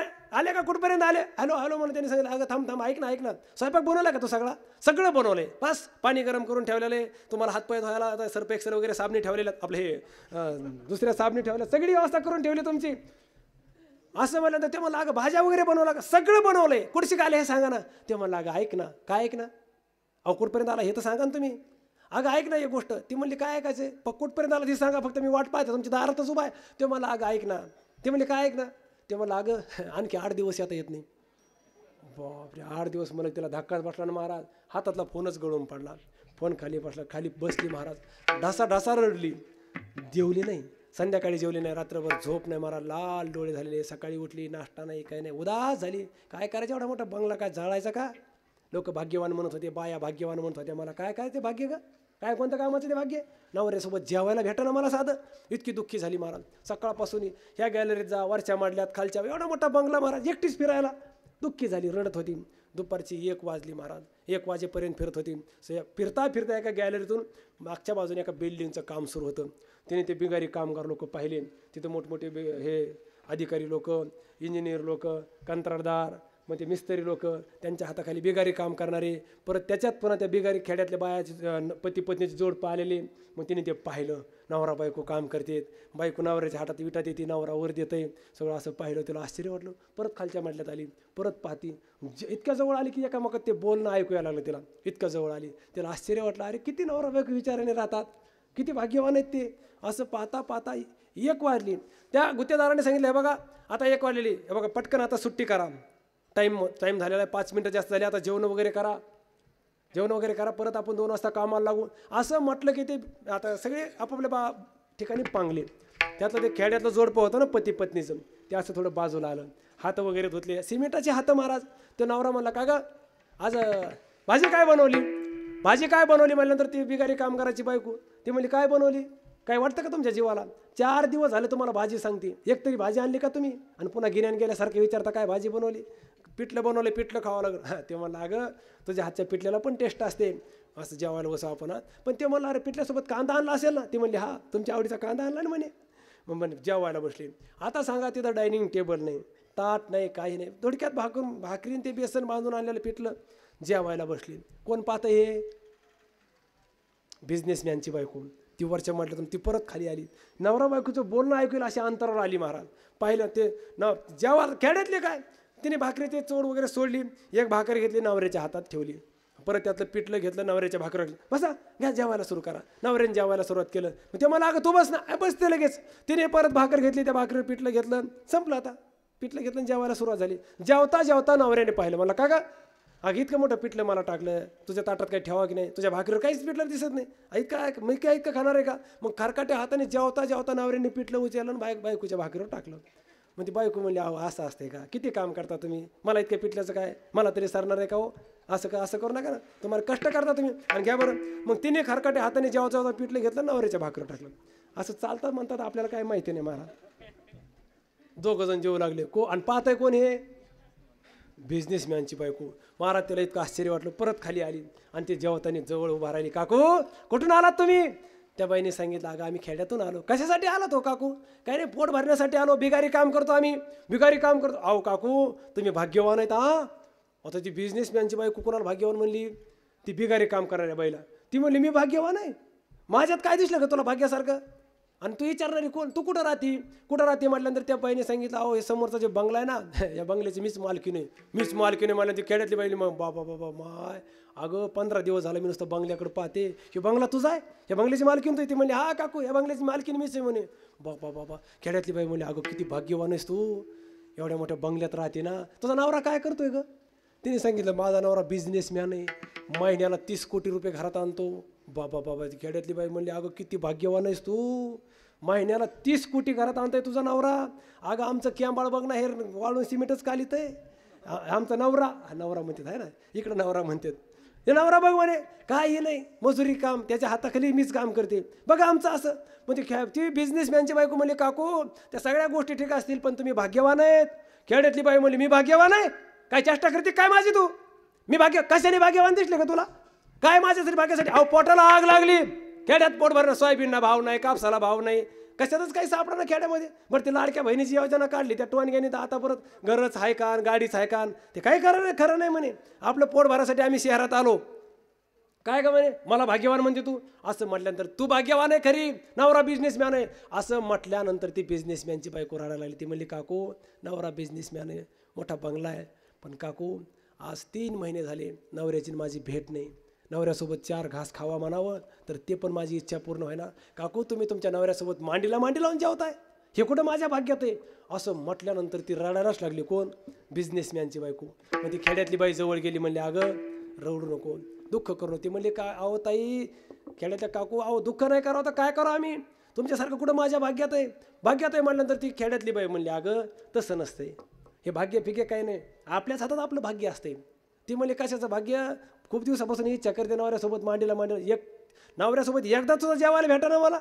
खेड्यातली बाई म्हणली अगं काळजी करू नको, हे भाग्य फिके असताना आपणच बदलू शकतो. ती बिझनेसमॅनची बायको म्हणली कसं काय? खेड्यातली बाई म्हणली तुला एक सोपी युक्ती सांगते. ती म्हणली काय? खेड्यातली बाई म्हणली तुला नवऱ्यासोबत जेवायचं आहे ना? ती म्हणली हा. कसं जेवायचं? रोज जेवायचं. एक टाईम का? ती म्हणली एक टाईम. खेड्यातली बाई म्हणली एक टाईम नाही 3 टाईम जेवायला भेटून. ती म्हणली असं काय करावं लागेल? खेड्यातली बाई म्हणली काही काळजी करू नको तू, मी सांगते ना तुला सल्ला, तुला तुझी काय इच्छा आहे? नवऱ्यासोबत जेवायचं, रोज नवऱ्यासोबत जेवायला भेटून तुला रोज. ती बिझनेसमॅनची बायको म्हणजे अहो पण काकू नक्की का? हा नक्की. असे काय दुःख करतेस, तुझं भाग्यच बदलून जाईल. ती बिझनेसमॅनची बायको म्हणजे अहो पण काकू तुम्ही सांगताय मला काय खरं वाटत? अगं मी सांगते ना, रोज 3 टाईम नवऱ्यासोबत जेवायचं. किती? 3 टाईम, नवऱ्याच्या मांडी लावून. ती बिझनेसमॅनची बायको म्हणली मग काकू यासाठी काय करावं लागेल मला? खेड्यातल्या बाईने सांगितलं काय काळजी करू नका, मी तुला सल्ला देते, ऐकते ना? नक्की ऐकणार? हा नक्की ऐकणार काकू. सांगा हो काय करू मी? खेड्यातल्या बाईने सांगितलं काही करायचं नाही, बिझनेसमॅन सोडायचा आणि बिगारी कामगार धरायचा. भाग्यच बदलून जाईल तुझं, भाग्यच बदलून जाईल. राहायला हायच काय त्या भाग्यामध्ये महाराज? आता तुम्ही एक सांगा, ही तिला भाग्यवान म्हणतील, ती हिला भाग्यवान म्हणते. हाय भाग्याची व्याख्या एकनिष्ठ. म्हणून प्रपंचाच्या क्षेत्रामध्ये कोण कोणाला भाग्यवान म्हणण्याची एकनिष्ठता नाही. भाग्य टिकून राहत नाही. संसाराला धरून कोणत्याही गोष्टी जरी भाग्याच्या वाटत असल्या तरी आमचे तुकोबारा सांगतात आम्ही ह्याला भाग्य म्हणायला तयार नाही. संसारामधलं धन भाग्याचं नाही. भाग्य तरी नोहे धन पुत्र दारा निकटवास बरा संता पायी निकटवास बरा संता पायी. भाग्य तरी नोहे धन पुत्र दारा निकटवास बरा संता पायी निकटवास बरा. भाग्य तरी नोहे धन पुत्र दारा निकटवास बरा संता पायी निकटवास बरा संता पायी. वा भाग्य तरी नव्हे. तुकोबारा सांगतात आम्ही ह्याला भाग्य म्हणायला तयार. तुम्ही म्हणावं पण आम्ही म्हणायला तयार नाही. भाग्य तरी नव्हे धन पुत्रदार आहे. भाग्याच्या गोष्टी ठरू शकत नाही. भाग्य कोण? जे भगवंताला शरण गेले, ज्याने भगवंताची शरणागती स्वीकारली ते भाग्यवंत म्हणू तया शरण गेले पंढरीराया. जे भगवान पंढरीनाथ परमात्म्याला शरण गेले, ज्यांची शरणागती आमच्या संतांनी स्वीकारली ते जर भाग्याचं लक्षण ठरत असेल तर त्या भगवंताचं अत्यंत आपण सर्वजण प्रेमाने भजन करू. विठोबा बार कुमाई विठोबार विठोबार कुमाई विठोबार कुमाई विठोबार कुमाई. बोला बोला टाळी वाजवा भजन करा. विठोबार कुमाई टाळी वाजवा. विठोबार कुमाई.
बोला बोला पुंडलिक वरदा विठ्ठल.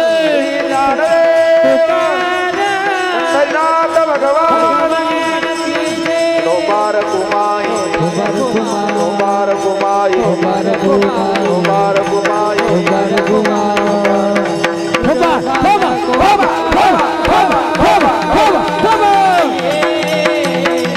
विठोबा विठोबा.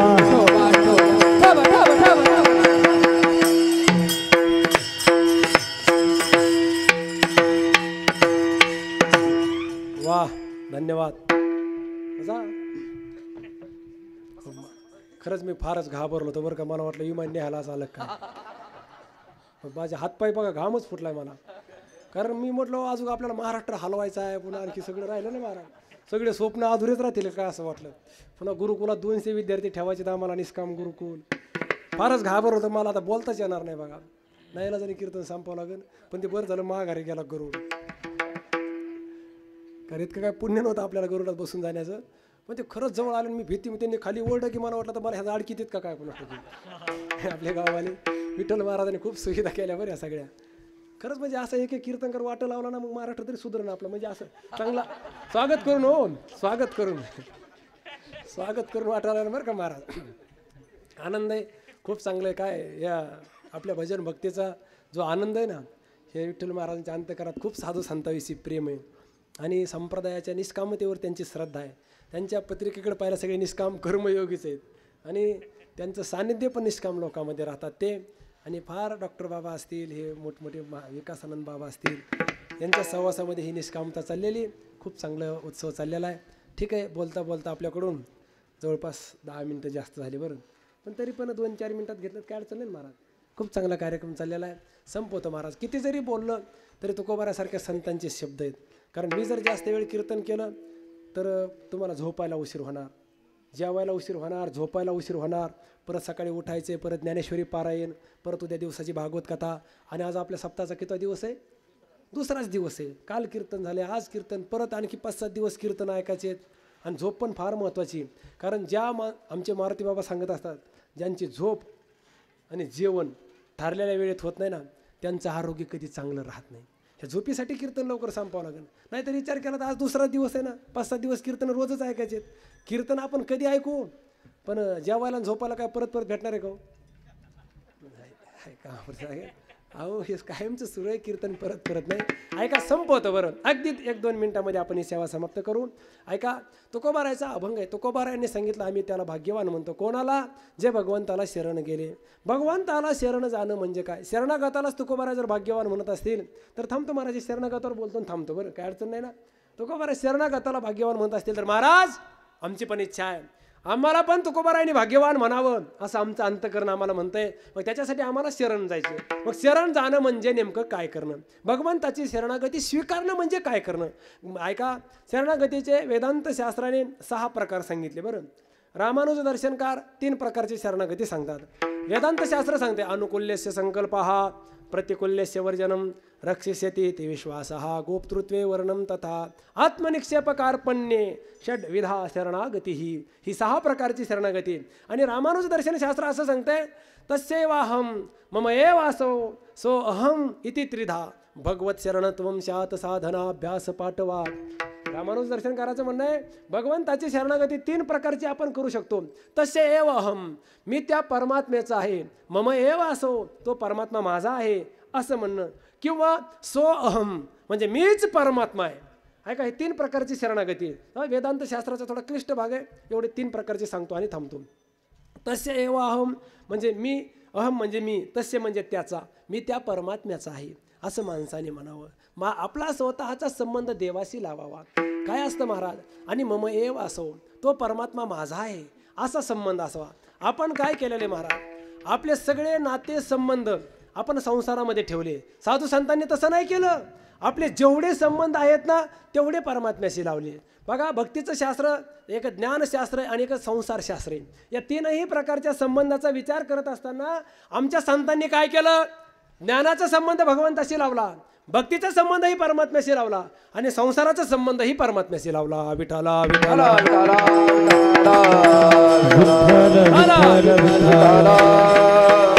हो, बघा किती तत्वज्ञान आहे. काय? तू माझा स्वामी, मी तुझा रंक, हा भक्तीचा संबंध आहे. आणि पाहता न दिसे वेगळी का, हा ज्ञानाचा संबंध आहे. मी तू पण जाऊ दे दुरी म्हणजे आपल्या ठिकाणी अभेद राहिला पाहिजे. आणि संसाराच्या संबंधाचा जर विचार केला ना, संसारातले संबंध कोणते असतात? नाते गोत्याचे संबंध.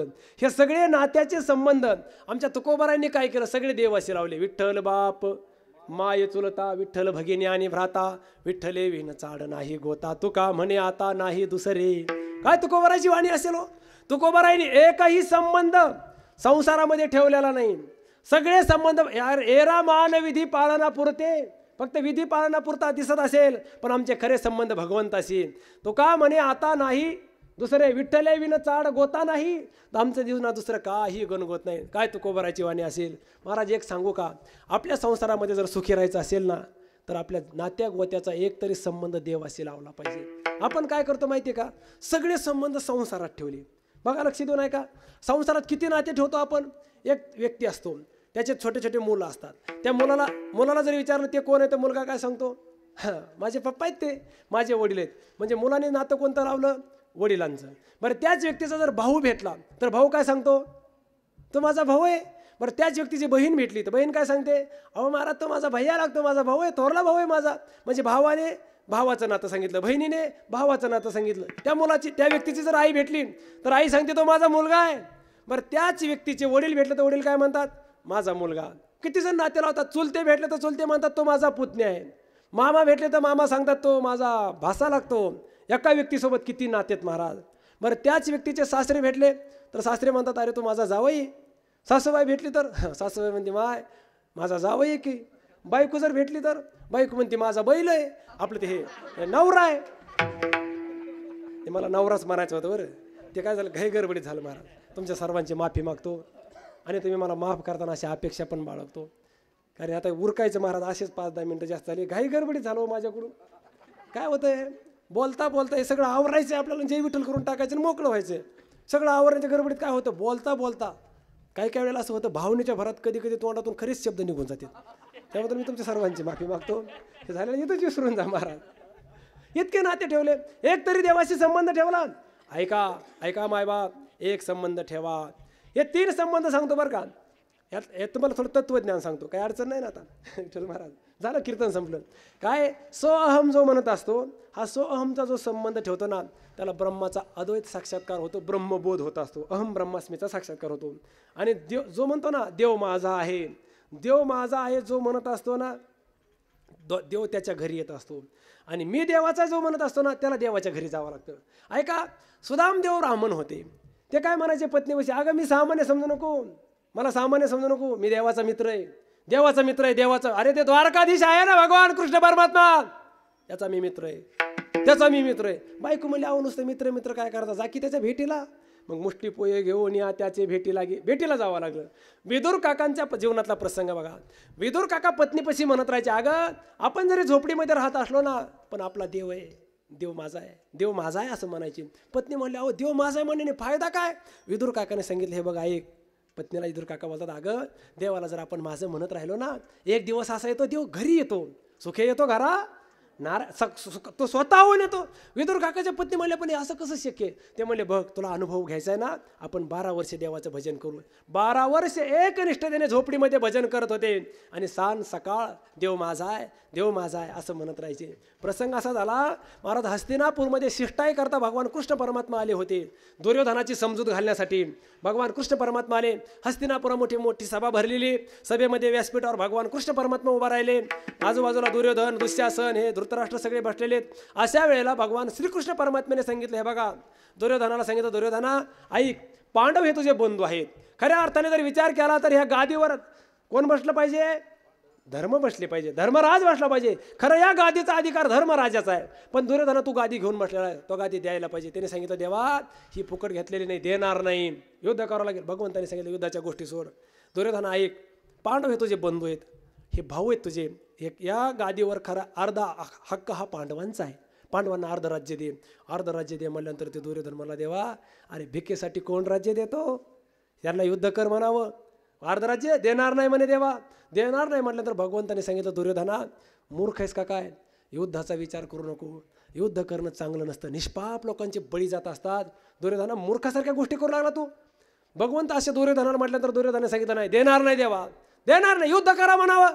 भगवंत म्हणले अरे तू युद्धाच्या गोष्टी करतो. भगवंताने सांगितलं एक दुर्योधना ऐक, मी तुला सल्ला देतो. कोण म्हणतं हे, कृष्ण परमात्मा. कृष्णाने सांगितलं दुर्योधना एक माझा ऐक. काय दुर्योधना एक काम कर, पांडव किती येतं बोला, पांडव किती येतं, 5 पांडव. 5 पांडवांना 5 गावं दे. तेवढे 5 गावं जर 5 पांडवांना दिले ना, त्या 5 गावामध्ये 5 पांडव सुखाने राहतील, युद्ध करायचा विचार नाही, काही नाही, काही टेन्शन नाही. असं म्हटल्यानंतर ते दुर्योधन बिचार भोळं भाबडं भावनेच्या भारात ते म्हणलं देवा दिले 5 पांडवाला 5 गावं दिले. बोल कोणते गावं पाहिजेत. भगवंताने सांगितलं अरे दुर्योधना पांडव किती येतं 5, त्या 5 पांडवाला 5 देवा दिले ना, परत ते कशाला सांगतो रे कृष्ण, दिले. चल बोल कोणते गावं पाहिजेत. आता भगवान कृष्ण परमात्मा चतुरातो शिरोमणी.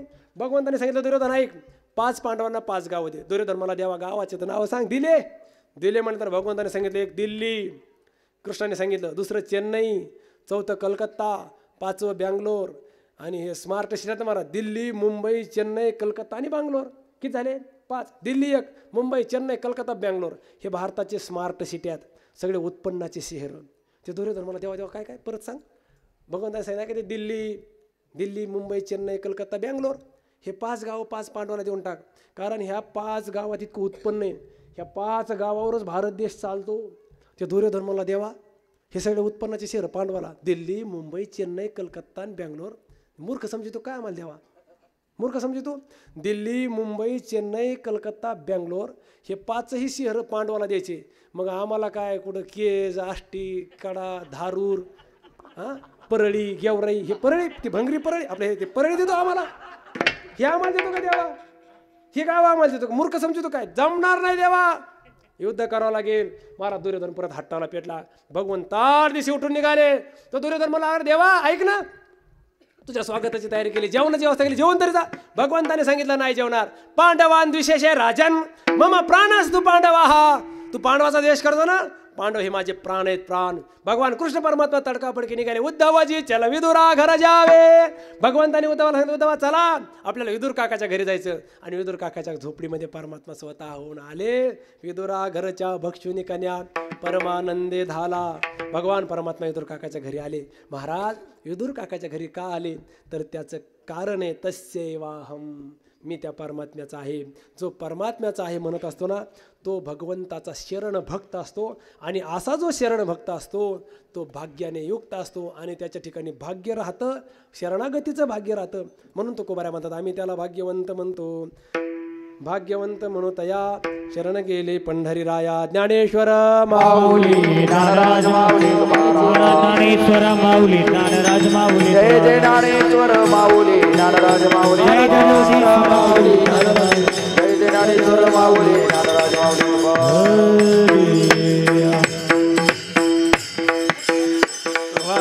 यथामती आता अवकाश नियोजित वेळेमध्ये झालेली कीर्तन सेवा भगवंताच्या नवनाथांच्या चरणी समर्पित करून कीर्तनरूपी सेवेला या ठिकाणी पूर्णविराम देतो. जे अभंगावर बोललेलं जे शास्त्रयुक्त असेल ते जोग महाराज वारकरी शिक्षण संस्था आळंदी देवाची, त्या संस्थेतील ब्रह्मनिष्ठ गुरुवर्यांचं, परमपूज्य गुरुवर्य श्री गुरु डॉक्टर नारायण महाराज जाधव आळंदी देवाची आणि परमहंस परिव्राजकाचार्य भारतानंदजी स्वामीजी महाराज वेदांत साधनास्थली गुरुकुल लाडीवडगाव होळ या थोर महापुरुषांनी आमच्यावर ज्ञानामृताचा वर्षाव केला. जे बरोबर आहे ते त्या साधू संतांचं आहे. चुकीचं माझी मला परत करा. याच ठिकाणी ही झालेली कीर्तनरूपी सेवा समाप्त करतो. आल्यानंतर खूप मोठा आनंद वाटलं सगळ्या अभंगाचे सगळे चरण होतील, पण काय सगळे नाही, एकच चरणाचा भावार्थ झाला. 4 चरणाचा अभंग होता, 1 चरण संपलं. खाली किती राहिले? 3. मग आता 3 चरण पुढच्या वर्षी सांगितलं तरी काही अडचण नाही ना. वा हा म्हणाले लोक. ठीक आहे, आनंद वाटला. आणि इथं आल्यानंतर मला विशेषतः ही आनंद हा आहे की गाव खूप पारमार्थिक आहे. इथं नवनाथांच्या मूर्त्या आहेत. साधू संतांवर प्रेम करणारं गाव आहे आणि या परिसरामध्ये निष्काम लोक राहतात. ही भूमी ही निष्काम कर्मयोग्यांची भूमी आहे. पाथर्डी तालुक्याने वारकरी संप्रदायाला, नगर जिल्ह्याने वारकरी संप्रदायाला फार मोठे निष्काम कर्मयोगी दिले. याच नगर जिल्ह्यामध्ये वैकुंठवासी प्रातस्मरणीय विठ्ठल बाबा घोले यांचा जन्म झाला. याच नगर जिल्ह्यामध्ये जोग महाराज वारकरी शिक्षण संस्थेचे अध्यापक पूजनीय मुखेकर शास्त्रीजी महाराजांचा जन्म आहे. याच नगर जिल्ह्यामध्ये गुरुवर्य आमच्यावर ज्यांनी ग्रंथशास्त्र संस्कार केले असे वैराग्यमूर्ती डॉक्टर नारायण महाराज जाधव, त्यांचाही याच नगर जिल्ह्यामध्ये जन्म झाला. याच नगर जिल्ह्यामध्ये निष्काम कर्मयोगी श्री बाळकृष्ण महाराज भोंदे याच नगर जिल्ह्यामधले.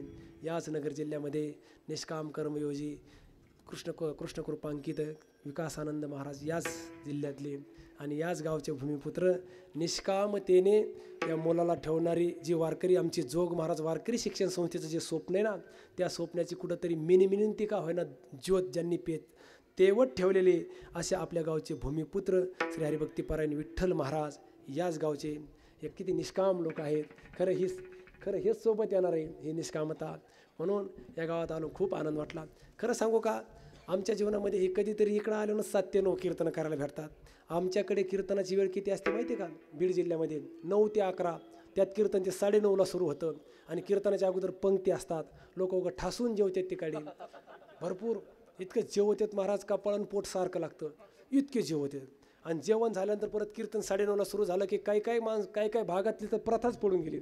लोक मंडपाकडे घरून कीर्तन मंडपाकडे कीर्तन ऐकायला निघाले ना, घरून येतानीच 1 डोळा झाकीत आहेत, मंडपात आले की 2ही डोळे झाकून घेतात. पण इथं वातावरण चांगलं आहे. महाराजांनी थोडं 10-5 महाराज म्हणले, विठ्ठल महाराज सांगितलं महाराज 10-5 मिनिटं टाईम जरी झाला तरी काही अडचण नाही, जेवणाच्या अगोदर कीर्तन आहे. खूप आनंद वाटला.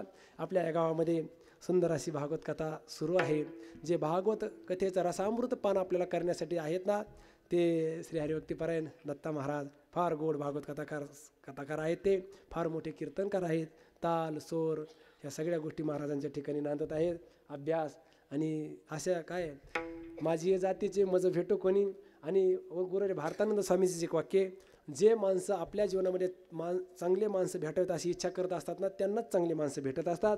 म्हणून आपल्या गावामध्ये महाराज विठ्ठल महाराजांनी हे सगळी ज्येष्ठ श्रेष्ठ गुणीजन मंडळीचं स्वप्न पाहिलं आणि त्यांच्या त्या अंतःकरणाच्या प्रेमाच्या निमित्ताने हे सगळे महात्मे पाहायला भेटले. आता मला हे अनुभवायला भेटतात. असं तुमच्यासहित माझं भगवंतावर भगवंताच्या नामावर नित्य प्रेम राहून ही भगवंताच्या चरणी प्रार्थना करतो आणि झालेली कीर्तन सेवा नवनाथांच्या तथा भगवंताच्या चरणी समर्पित करतो आणि भगवंताला एवढी प्रार्थना करतो. या महाराजांचं आपल्या गावावर जे निष्काम वारकरी शिक्षण संस्था चाललेली आहे ना, ही संस्था हिचं नाव अख्ख्या महाराष्ट्रामध्ये होत राहू ही भगवंताच्या चरणी प्रार्थना करतो आणि थांबतो. विठ्ठल जय जय विठ्ठल, विठ्ठल जय जय